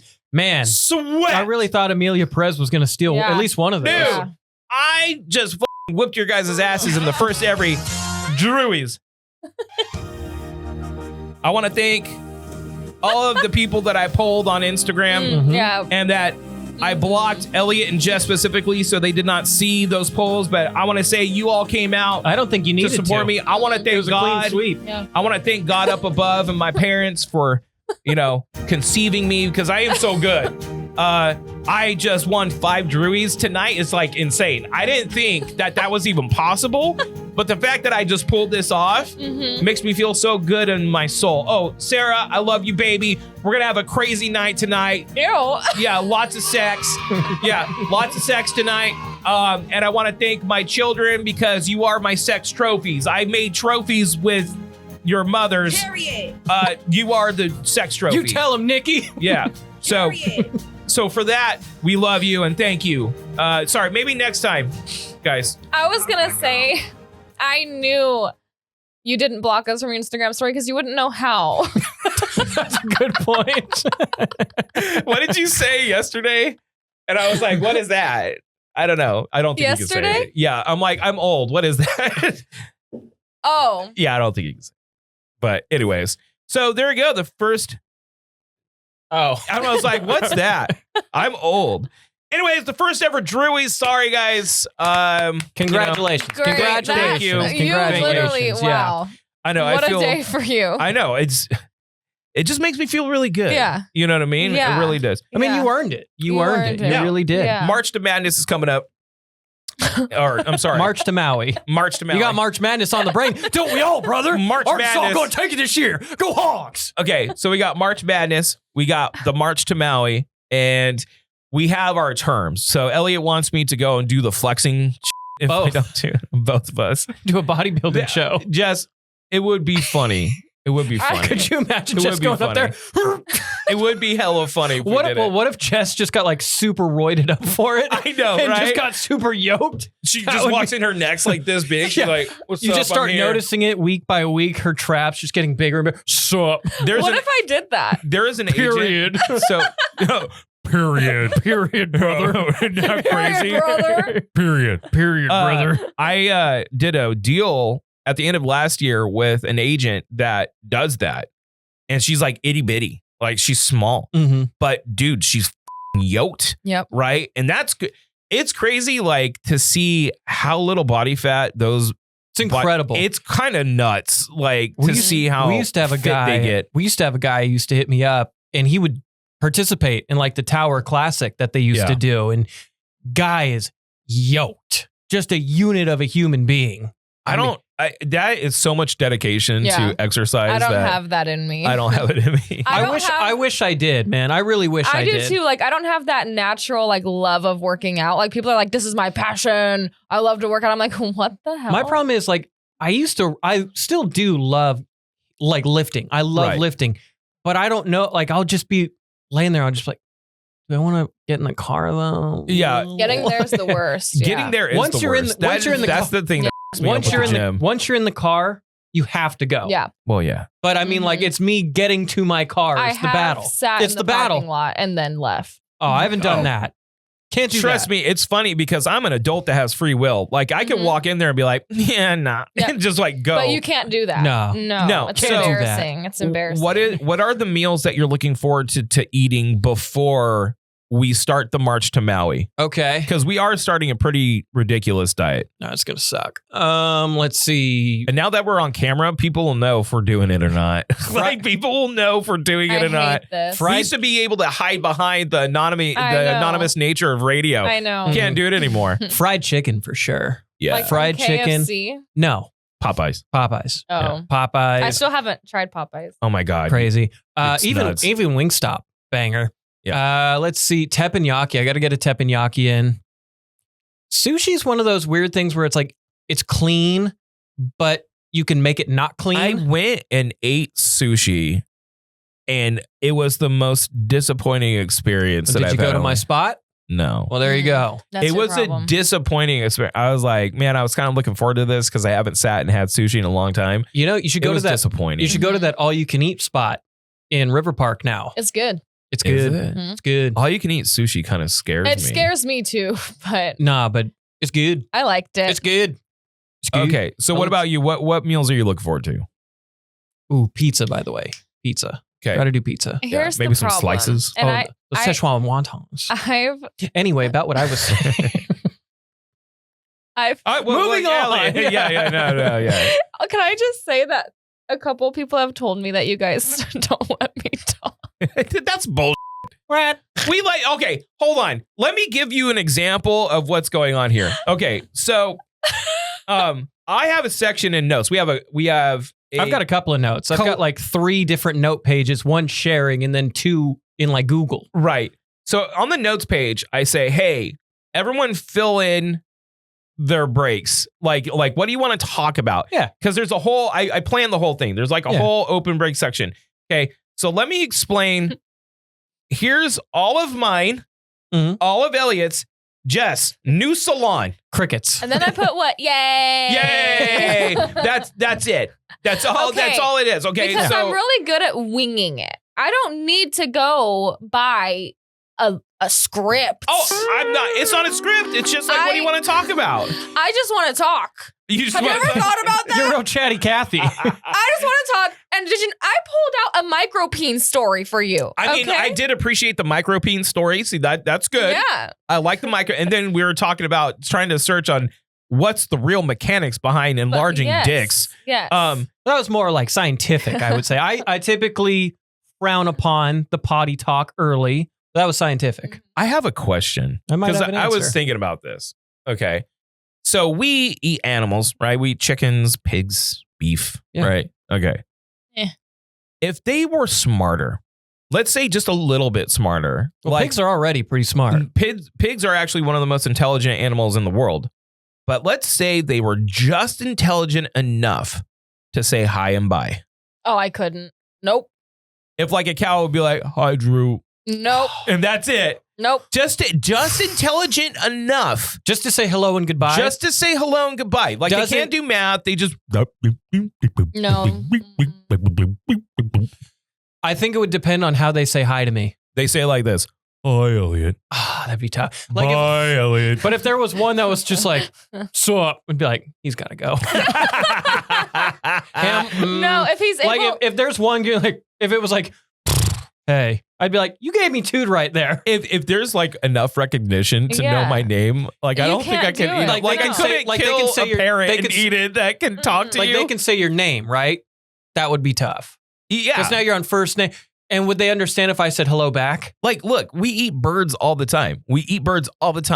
But could you eat like a smart bird that like dances and and like Like, says, like if so a is that chicken the was level? just like if you were like saw a chicken, it was like, Yeah, and be yeah, like, yeah. Be like, die! And he's like, what are you doing to me? I'd be like, I need to Well, eat. No. Dude, you know what's crazy is when you see those like old survivors and somebody like one of them just like ripped a head Yeah. off. It's like, dude, what? You Yeah. just They're hungry. I know, but like there's killing a bird and then there's ripping its head off. No, I think that's the best way to do it, right? Just twisting its head off. I think you're just supposed to just twist its head That's off. insane. But like, okay, so you're saying that you could not eat meat. I barely eat it now. Imagine if it was talking to me. Just how's the salon? I feel like I could still get a pass with chicken. Even if a they chicken's were like, talking to you? bye, Elliot. Or if it was going But like, like- Elliot, but like I feel like Why are you doing this to me? But like we've tried using pig hearts to get human hearts working. Right. Right. So like I don't know if I could do a pig again. I don't know if I could do cows. But a chicken, Okay, so It's wait, a bird. hold on. it's pretty It far knows- removed. It knows 3 sentences. Hi and bye in your name. And then the last one is, why are you killing me? I'd be like Thanos, man. I'd be like, I'm sorry, little one.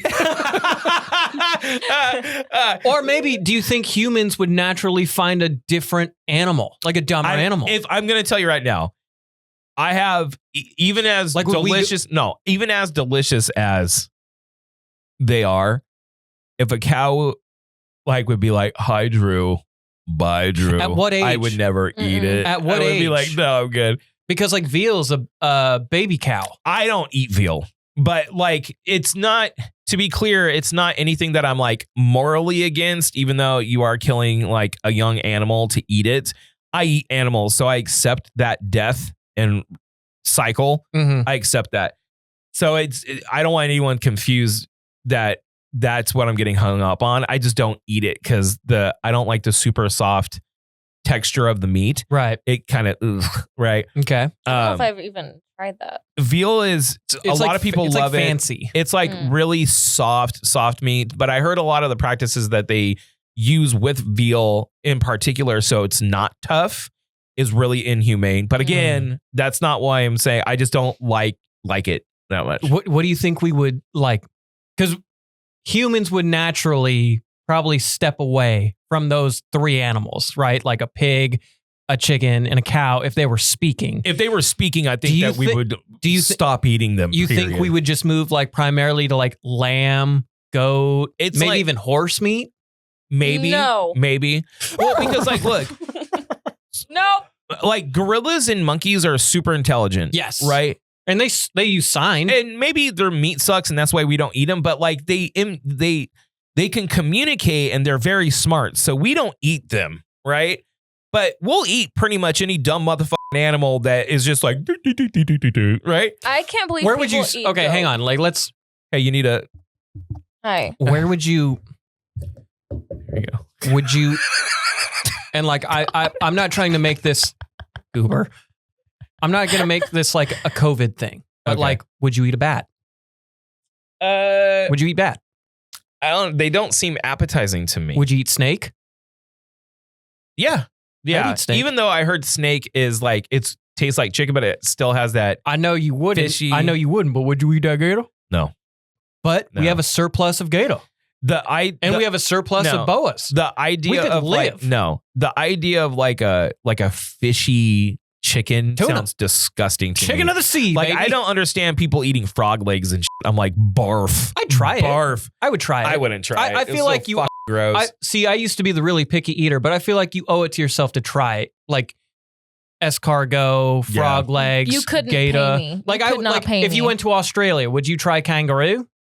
yeah, Do like they I eat could it? try. Exactly, Yeah, Do they eat kangaroo there? Yeah, I think so. Yeah. Yeah. They're like hopping in their streets, but they eat them. Yeah. I think If they you do. beat them Yeah. in a fight, you get to eat them. That's the Yeah, rule. if you beat the shit out of them, Yeah. you get to eat them. Hey, kangaroo Jack, squirrel. Now, That's let's get to our news. It's time to do not as fake news. We would have proper intros, but Elliot took too long. You took forever. Blame Elliot. There you go. Taking forever. It's All right. taking forever. Let's talk Why are about you mad at me? Let's talk about the asteroid. Okay, you want to? I don't wanna talk about it. Yeah, you start with asteroid. Okay, so I'm going to start with the asteroid because this is actually kind of wild. NASA just now changed the odds of an asteroid YR4 hitting Earth in 2032 yet again. Okay, so this has been, at first it had a 1% chance. Now it has a 3.1% chance, but now it's back down to 1 in 67 or 1.5%. Is it like a Mondo-sized asteroid, or is it just kind It's of like a a chiller? city destroyer. Oh, that's not. So- I mean, that's horrible. I mean, that's horrible. not In the grand Yeah. scheme of things, a city destroyer asteroid. No, if it was like 10 miles, we're fucked. Yeah. So an asteroid big enough to destroy a city is now much less likely to collide with Earth in 2032, according to the latest NASA data. In recent weeks, NASA has been steadily increasing the likelihood of a strike from asteroid 2024 YR4, with the odds peaking on Tuesday at 1 in 32 or a 3.1% chance. However, on Wednesday, February 19th, the space agency more than halved the chance. The odds are likely to change again as astronomers learn more about the trajectory, but they expect a likelihood to end up around zero once the space rock's trajectory is confirmed. You know, ever since I saw Armageddon, like that has always been something that I was so afraid of. Like, what do we do? Like, You can't do anything. well, I have a feeling. Remember when this happened a little while ago? They shot out rockets to land on a moving asteroid. Yeah. I think that was a front, and they were trying to change the trajectory of an asteroid. No, I think I think that was a front. I thought that was totally what they were doing. I thought they were trying, shooting at. They were just trying to hit it. Like Mm. that's what they said. I thought they were shooting them to see if they could change the trajectory of the asteroid. Yeah, but like it's so dense and it's moving so fast. Like a little nudge from. True. It's not Well- going to do anything. Like you're going to have to use explosions to do it. Well, could you get could you try and land? Because I know they were doing it to where you could land like a probe or something onto it. Could Yeah. you just have it with like a jetpack attached to it and it shoots it? I don't think the force would be strong enough. Like the force you would need to move something You need that's like dense, hundreds of that. moving hundreds out. of them, yeah. And like, look, like it's important that we scour the skies to like know about these things and like our impending doom. I'd rather not. I mean, but it's important to know. See, they know about this. We have 7 years to figure out what the we're going to do about it, you know, to lessen the chance or to get it to absolute not going to hit us. Yeah. But like, But also the odds of it actually hitting land is also kind of it's a low percentage because what was Mike saying? 77% of the earth is covered in water. yeah, I mean, like So I mean it could hit it could the middle of the ocean. but even if I it guess that could does- be a tsunami warning and then Yeah, that could lead to a disaster. that could actually maybe be even more devastating than it actually hitting land. If it hits land, there's a big explosion. But if it hits water, you have mass boiling, tons of animals dying, tsunamis everywhere. True, Like that yeah. could be That even could be- worse. right. I mean, there's a lot to cover there. So if it's the size of a city, let's say it hits, us. We all just. Do you think we even? We obliterate. Yeah, you're done. Yeah, we're It's a mass explosion. So and you're I just guess out. like ideally, I mean, if that's how we're gonna go, right? It's like kind of painless. Wouldn't be the worst way to go. Yeah. No.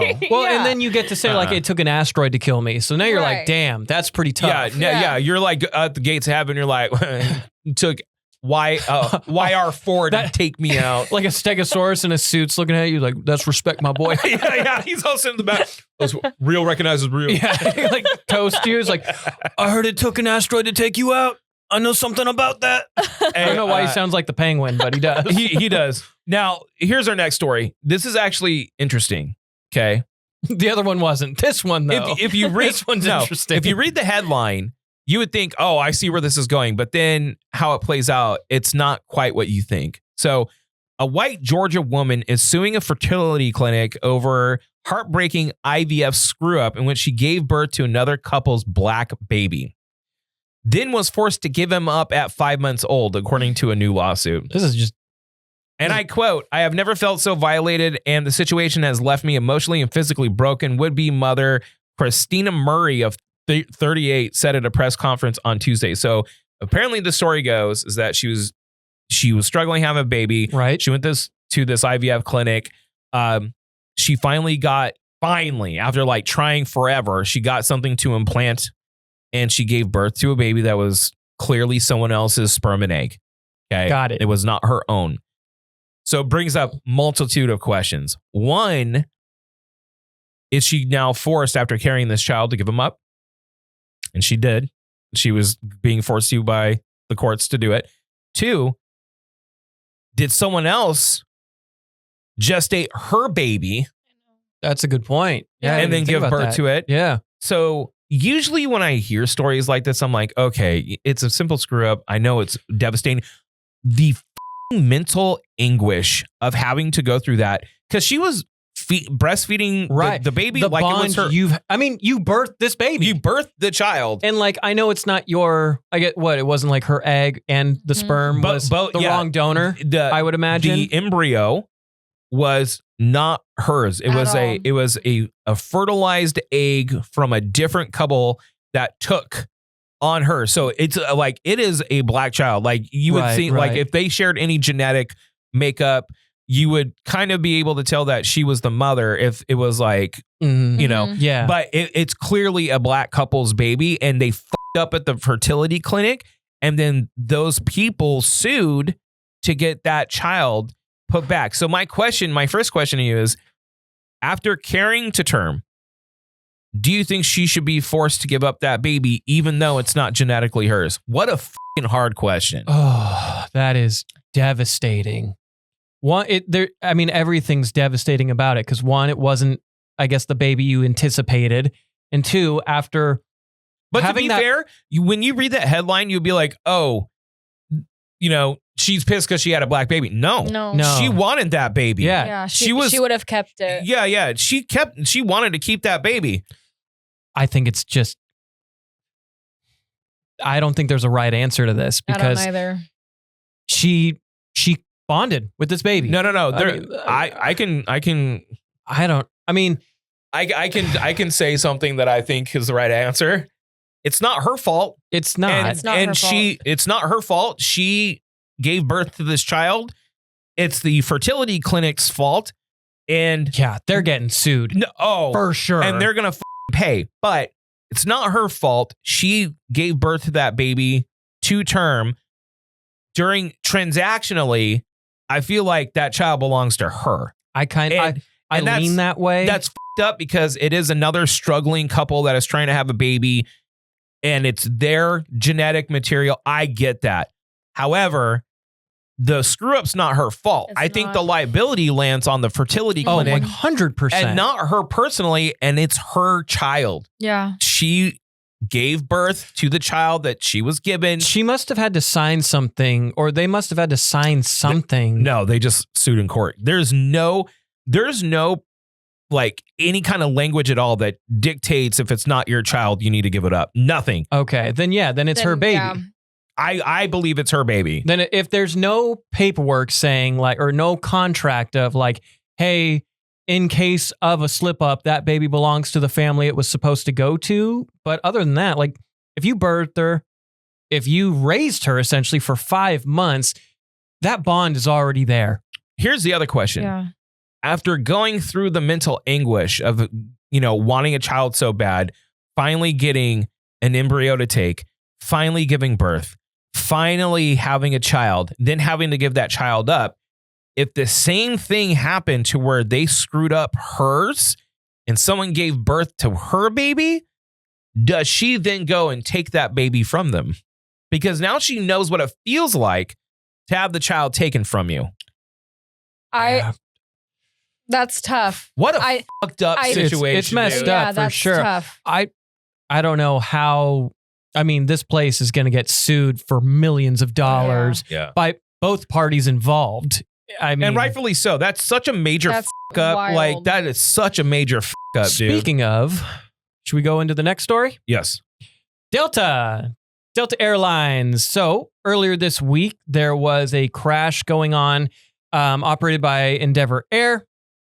It was in Toronto, Canada, where Delta Connection flight 4819 essentially crashed. Somehow, miraculously, no fatal. There was like minor injuries. There's minor injuries to 21 passengers, and they've all been released from local hospitals, and there were no fatalities in the crash. That is a miracle, Yes. especially if you see the footage. I know the footage. The is footage is crazy. crazy. It's insane. Yeah. Delta has come out to issue $30,000 to the survivors of like, hey, you're not dead. Here's $30,000. Here's $30,000. Sign this. Sign you can't this. sue us. Don't sue us. $30,000 is so minimal for your life. Yeah. Yeah.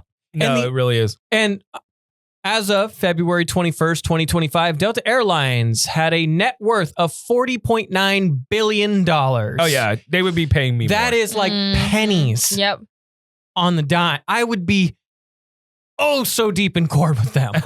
Yeah. No, really quickly, speaking of, I had an idea in which we make up crazy scenarios and call Silks to see if we can pitch him a crazy scenario to see if there would be grounds to sue. Mm-hmm. Like, for example, if I get the same lotto numbers every single Wednesday, and for whatever reason, my wife does not let me leave to go get my lotto numbers, and then my same numbers hit, do I have the right to sue her for not letting me go for monetary damages? Mm-hmm. That feels like a Seinfeld thing. I feel like I do have grounds. We're just essentially making Silks our Seinfeld lawyer. Yeah, pretty much. I'm not against it, though. Yeah, neither am I. You know what I am against, Elliot? PG&E. We know. I've gone on rant. I think everybody knows. Everybody knows. Rant on rant on rant on rant on PG&E. PG&E shattered profit records for the second year in a row. The utility announced Thursday and made $2.47 billion in profits in 2024. Over that same time, California state regulators agreed to 6 separate rate increases. 6 in one year. East Bay Senator Aisha Wahab is proposing a new plan to limit utility companies to only 1 rate increase a year. Stop letting him increase the rate. I firmly believe, I'll look in the camera. Someone needs to step the up. There's 2 companies that need to get checked. PG&E and Save Mart. Okay? And Taco Bell. I'm going to add Taco Bell into the mix. How the has no one sued Save Mart yet for false advertisement? They should be forced to change their name. Yeah. You're not saving anything shopping at Save Mart. It's false advertisement. Legit. I can prove it in a court of law. Why the has no one taken up this case? Come on. 2, places where we are forced, not like the coastline where they don't have ACs, but it gets too hot in the state of California because of the monopoly that PG&E has, geographic monopoly on utilities, because we're forced to use them. Forced. We'll die if we don't. We'll die if we don't. Mm-hmm. Our energy bills should be subsidized by the state government. The state government should give every single California taxpayer a $5,000 credit every year. Every year to pay PG&E, because those state legislators and people are like, Gavin Newsom, like, they think anyone talking on Gavin Newsom just means that they're a conservative. Bullshit. Gavin Newsom's a piece of shit. He is the one that did all those backhanded fucking deals in order to allow PG&E to all of us. And they burnt down our fucking wildlands. They make billions of dollars a year. They don't do shit to upgrade the grid. They don't do anything to have better infrastructure. They just put on bullshit commercials. They're like, oh, PG&E loves the Central Valley. No, you don't. Did you see those PG&E commercials where they're like talking to PG&E workers and it's like, yes. How can you protect us? And like, how can we move on? And they're like, we're so glad you asked that question. Yeah. And we're going to do this to make it safer. And they put a percentage up of like PG&E workers are like 611% safe now. It's like, what about the people that lost all their homes in LA? Yeah. like what are we what are we that's doing? SoCal Edison. But like there's SoCal Edison and there's PG&E. I think the way that they get away with it is because the two major companies that operate from like Modesto down, PG&E and SoCal Edison, like they technically are not a monopoly because they cover different areas. But we are in a geographical lock in which we are forced to use one. Right. We have to use PG&E. There's no other game in town. If you do that, our rates will not go down. They can unilaterally raise rates, and that's why monopolies are illegal, especially when it's a utility that is needed. Like, people will die if they don't have climate-controlled areas in Fresno County during the summer. Like, old people will f***ing die. Babies will f***ing die if there's no one regulating the temperature. So we have to use PG&E. And they made it to where so much solar expansion was going on in California that they started losing so much money that they lobbied the Utility Commission, which is basically ex-CEOs of these energy companies, lobbied our governor, and our governor agreed to slow down the process in which we are expanding solar because those people were losing too much money. They don't reinvest in the grid. We are getting They did 6 rate increases to where everyone got fucking screwed, and yet nothing is being done about it. Nothing is being done about it. Why the has no one done anything about this? Because those assholes own a governor. They own judges. It's corrupt as and we need an alternative. We need a alternative. Yeah. One of the biggest things that Dyer said when he came in here that I was like all about, he said that he wants to look into alternate energy opportunities for Fresno County. Let's get the ball rolling. Like, what the PG&E, their rate increases, do your job better, and stop all of us. Elliot, what? What? So we broke some cards on taps and takes. We did not very well. I got to say, episode 5, not well. Taps and takes. Oh no, check that out. Little janky, but did we post it yet? Did we do all the posts and stuff? Yeah. Okay, good. See, good. Here's the sometimes our posts get like a little late on recording day, but we got really excited. We thought we had a $900 Mark. We thought we had a $900 Mark McGuire card, and we missed it by a year. Yeah, it went from $500 to $1.59 really quick, real fast. And you see our face just break as we're there. But I think that's why they call it that, because they just see your emotions break when you think you have money. So my girls are wanting to get into Pokemon cards, okay? And Taylor last night comes up to me, and she knows that I'll watch the break video sometimes. She's like, "Daddy," I'm like, "Yes, honey." She's like, "Can you get me Pokemon cards?" And I'm like, "Well, how many packs do you want?" She's like, "Not 1, not 2, I want 3.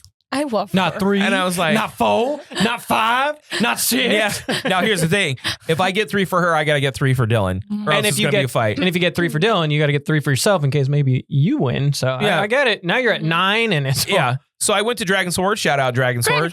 Dungeons and Do-Overs, March 1st. Do they do Pokemon cards there? Yeah, they have them. Oh, right on. So I went and I bought 6 decks of Pokemon booster packs. Yeah. And we're breaking them. But what is not going through to their thick little baby girl skulls is that you need to handle the cards with care, especially the ones that are maybe worth money.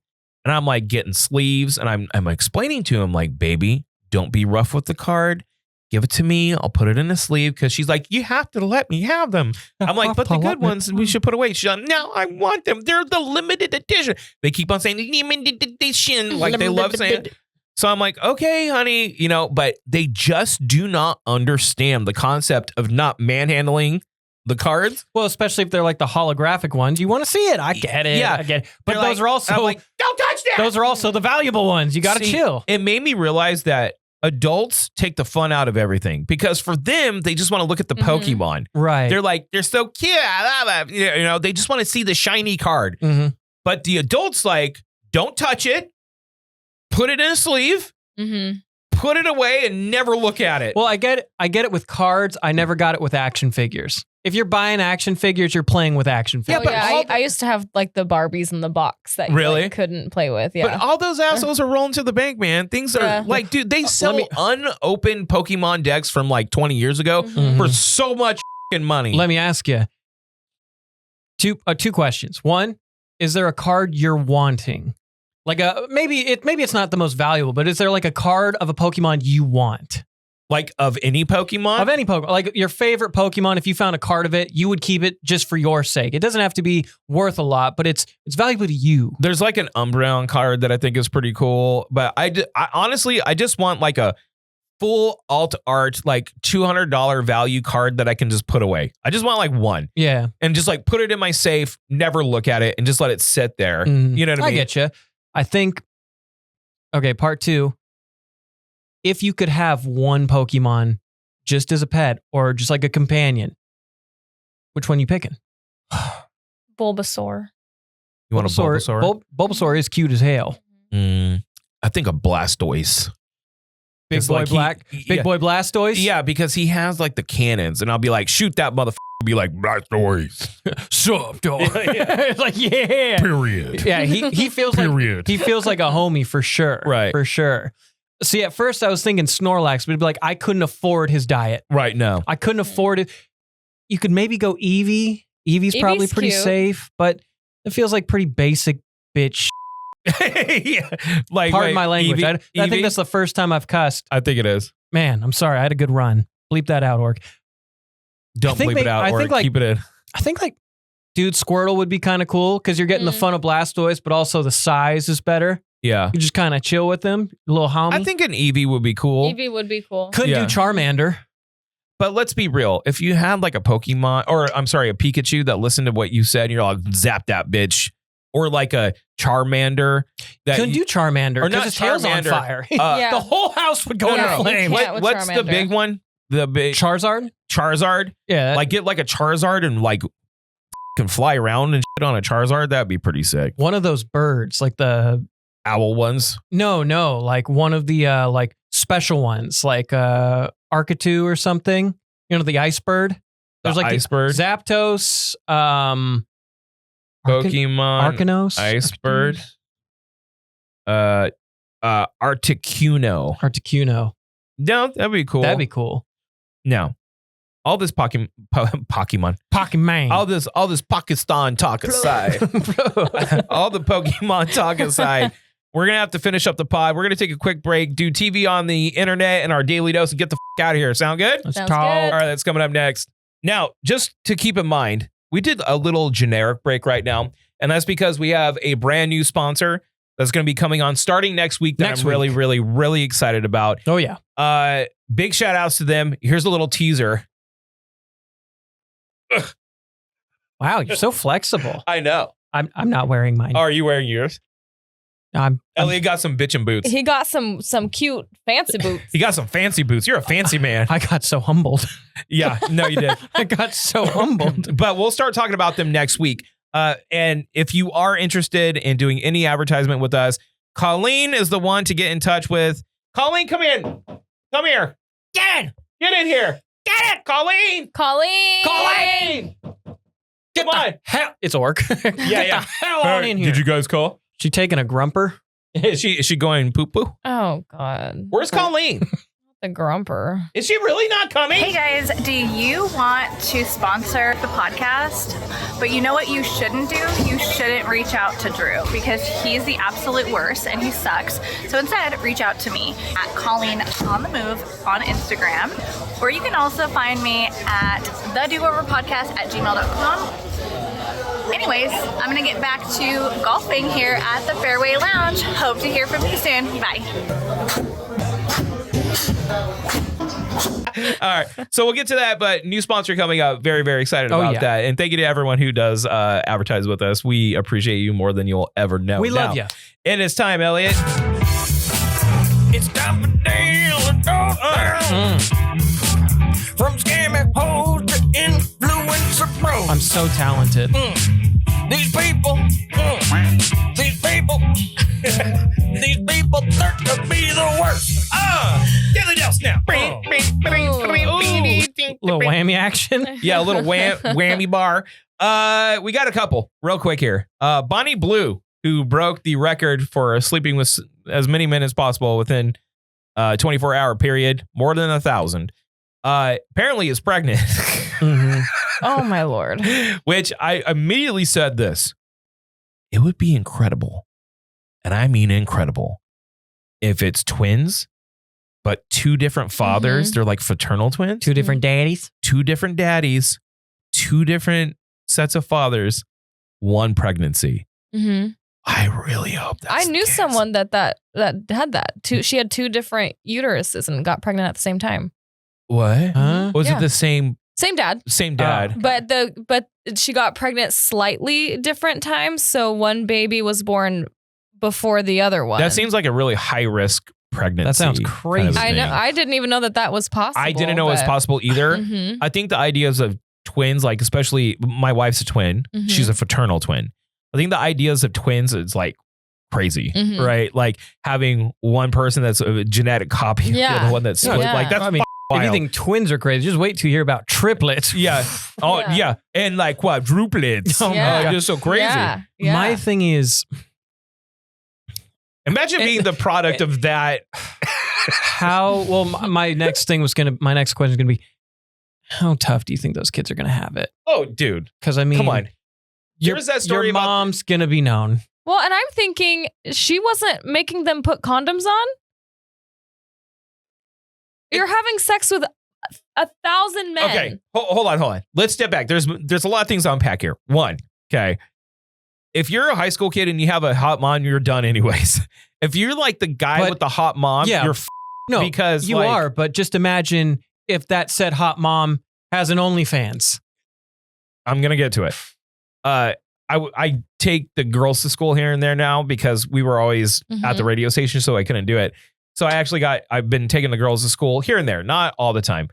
And Dylan's all, a couple of the kids say that you're handsome. And like, they're young and cute. Yeah. It's like innocent. And I'm like, that's right. Handsome dad. That's right. Handsome dad right here. I'm like, yeah, handsome dad. That's what I thought. That's what I thought. But honestly, if you're a male, specifically a male, like if you're a mom, like if you are a female and your mom's hot, and like you're hot, then it's fine. It's like, hot and hot, right? I've seen it. I've seen it. If you're a dude and your mom's like a smoke show, you're f***ing destroyed. You're cooked, Why? fam. Because every guy's like, I want to f*** your mom. Like everyone. Everyone wanted to be my friend because of my mom. Imagine if that mom also has an OnlyFans account. Like you are not only destroyed. Yeah. You're going to have to be like homeschool, dude. Like the lasting impressions of how much people will talk on you and just destroy you mentally over that is horrible. It's like that mom that was like having her OnlyFans advertised on her truck. And I think it was like a Christian private school or something. It's like, come on, have some class. I could be wrong, but I think they have an update to that story. I thought I saw a headline for it. I don't think she won her suit. She didn't? I don't think she did. Well, it's just like, dude, have some class. Yeah. Like, I don't care that you have a OnlyFans. No. I support OnlyFans. Yeah. But like, don't make it harder for your I think, being a parent, as long as I have been a parent, me and Josh's mom split up years, like he was only like a year and a half, right? So we've effectively shared custody of him, but I've gotten him primarily on the weekends. He lives over there during the week. But raising the girls with Sarah, like I am always considering like my job is to try to like not only guide them through life, but make this a little bit easier for them. You know, not harder. I don't want to make it harder for my children. I want them obviously to know what it feels like to work and earn things, but I don't want to make it hard on them. Advertising your OnlyFans for your high school age son when you're dropping him off at school is so tasteless. Yeah.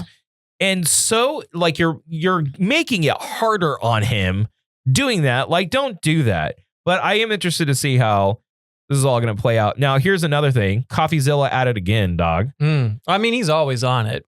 And can I ask you a question? Why do all of these crypto assholes look the same way? Okay, so I'm going to pull this guy up. Okay, apparently he's some rich, famous guy, right? Who is he? Adam22. Isn't that the dude that like let his wife get, sexed on? I don't know. Get what? Isn't he married to like the porn star? And wasn't that like the whole thing about him? Okay. He was a part of a crypto pump and dump, and it's like new story, same story, new dude, same story, right? Why does every crypto asshole look like this guy? Like, why are these? That's not what I was expecting. Yeah. Face tattoos, neck tattoos, hand tattoos. And they're like, yeah, buy this crypto coin. And somehow young, impressionable dip men are like, oh, I need to jump on the Adam22 coin. And like, it's clearly a scam. Like, these people are just scamming people. Yeah. So CoffeeZilla, when he started talking about it, reached out to this guy and he's like, dude, they're going to pump and dump this shit. Like, told him like straight up, hey, you're going to get got. Like, they're going to it's a scam, dude. Like, don't do it. And apparently he was like all nonchalant, like, no, they just paid me to talk about it. I don't know what's going on, blah, blah, blah. And I'm like, guys, we need to stop buying cryptocurrency from influencer assholes that legit don't fucking care about you. And I will go a step further. Stop supporting these people because they are fucking lame. And let's stop giving these people money. I do not understand why they're so popular. It's the Andrew Tate effect, dude. I don't understand why so many dumb dip men look at Andrew Tate like he's God. Like, it's so weird to me. Breathe air. Especially if you just watch his his dip commercials of him dressed as Neo. Like, he looks like such a fucking dork. He's so stupid. He's so fucking dumb. Why are like it? He was. Anyways, he really was. With that, let's finish up. All right, let's wrap it up. Wrap it up. Unlike Bonnie Blue, let's wrap it up.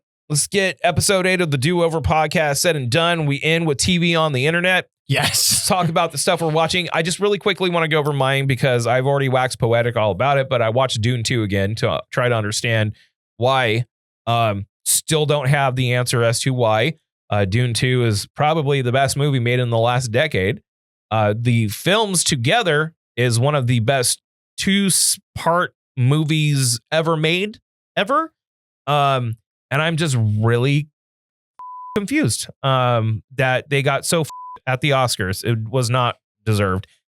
And Severance, I watched the last episode of Severance last night. No spoilers, please. No I'm not going to give you spoilies. spoilers, but you're going to start churning the brain, Elliot. Oh, I feel like it's the only time my brain churns is when I'm watching Severance. Trying to figure this out is interesting, but there are some things to note that I like. The moment you watch it, you need to call me, or just like text me. Oh, for sure. All right, is that all you watched?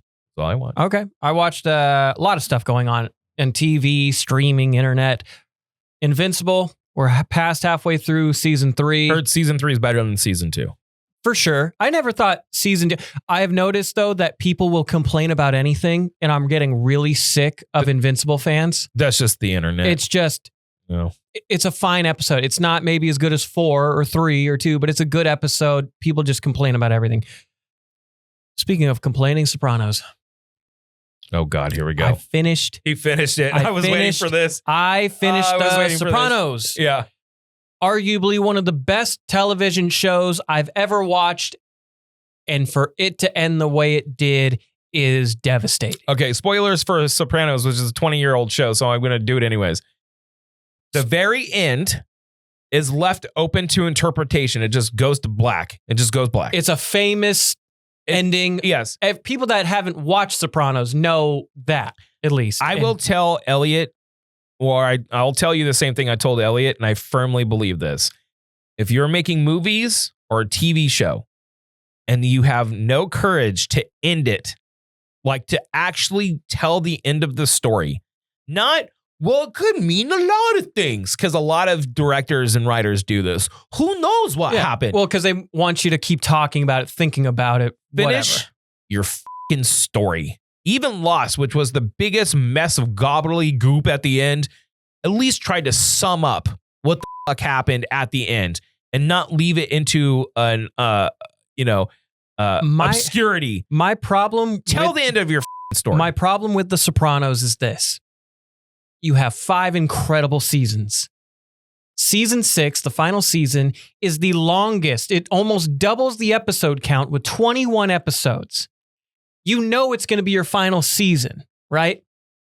You have even more time and space to have a proper ending and send off and build up to the finale, and there wasn't, and that's what really bothers me. It's one thing to have an open-minded ending. It's another thing to wait till the last 2 episodes to put something in to make it the ending. And that's what they did, and that's what bothers me more than anything. Do you think they left it open to interpretation? Because they kind of did the same thing with Dexter. Dexter's ending would have been a lot more satisfying if at the end, Dexter sacrificed himself for someone else, because Dexter is a sociopath, right? He doesn't feel for other people the same way we feel. Maybe for his son, but for the most part, he's a sociopath.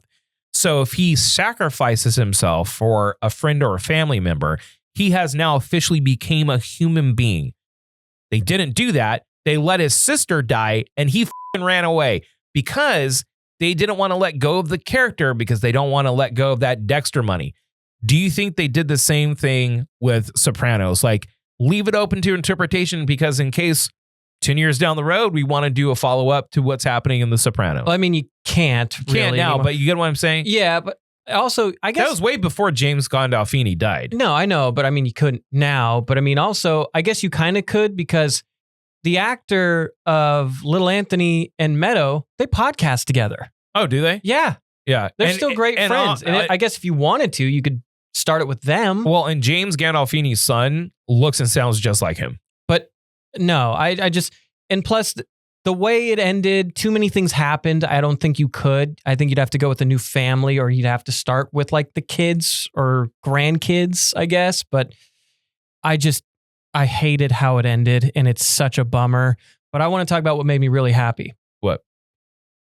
Drewski. Now, if you don't know who Drewski is, he's a big personality. I don't know how he became famous, but he is. Apparently, everyone knows who this guy is except for me. I've never heard of him. I've never heard of him. So Drewski, I don't know how he just appeared, but he just appeared, and he's kind of like this funny internet guy who, and then Caleb Presley, who does the Sunday Conversations, and he used to do a lot of funny vlogs and like video things with college campuses until he got picked up by Barstool. Then he had his own thing, Sunday Conversation. He left Barstool recently with Glenny Balls, but he is the host of Drewski's new like bachelor show, Could Have Been Love, where they bring like 16 women to, and a chance to win $50,000 right at the end to be with Drewski, right?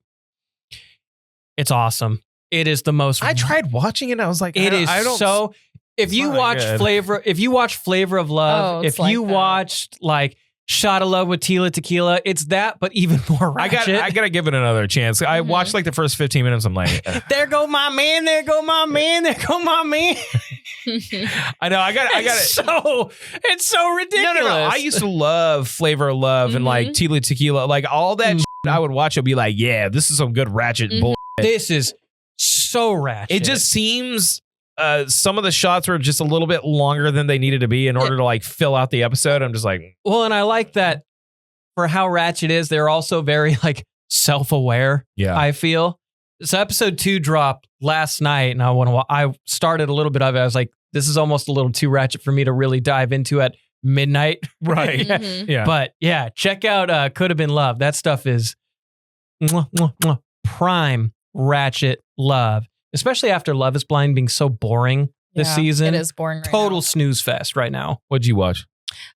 We are watching Gossip Girl right now. Thank you, Elliot. See, that's when you do Sounders but, good. Okay, like last night when Silks got home from work, he was like, okay, I'm going to put Gossip Girl on. He likes it. That's your best friend. I mean, that doesn't surprise me. Because he's what, Elliot? No. He's whipped. Or the other one? Oh, he's also... No, I wanted to watch the Kardashians, and he's like, I hate those people. Bruh. Yeah, and I'm like, dude, it's a 45-minute episode. So, of course, we start watching it, and he has to pause it every 3 minutes to, like, give me his opinion. Well, that's that fair. I don't ask for. No. That's fair. Mm-mm. Maybe he just wants to talk. Does he think he wants to talk? He Maybe just wants to talk. Maybe he wants to Gossip Girl. He wants to talk. I just want to talk. Sometimes I just want to talk. Yeah. Sometimes you know? just want to talk. I just want to talk. I don't want to, like, go off of anything. I just want to share my feelings and talk. Yeah. Yeah. I'm sure he loves to do that because he's definitely not. He might be. Anyways. There you go. And that's the end of that. Episode 8 of the Do-Over Podcast. It's a wrap. Done. I'm just ending it with a fart. We took photos with that filter on. Yeah. It is Lady Jam's favorite picture of me. Are you serious? Yeah. I want to see it. Where is it? When we did the Where is it? back when we were in the studios and we did the sexy chins. Yeah. Oh, when you guys did the selfie? When we did the Giga Chad filters. Favorite photo of me. Well, there you go. Said and done, baby. We got it done. Bye, girl. Episode 8 done. Elliot, where can everyone find you? You can find me at Rant Network. You can find me All Things Elliot blog going on right now. Newest blog, EDW, Extreme Dwarfinators Wrestling Review is now up. An incredible time. You can also find me on Twitter at Elliot Cams, Instagram, Elliot Jams 13, and just floating around. You know, I'm around. Okay. It. Jess, where can everyone find you? At Jess Schmidt Hair on Instagram with 2 S's and not 3. And now on Sirens and Sage Beauty on Instagram. Sirens and Sage Beauty on Instagram. Go and check her out. Support Jess's endeavor.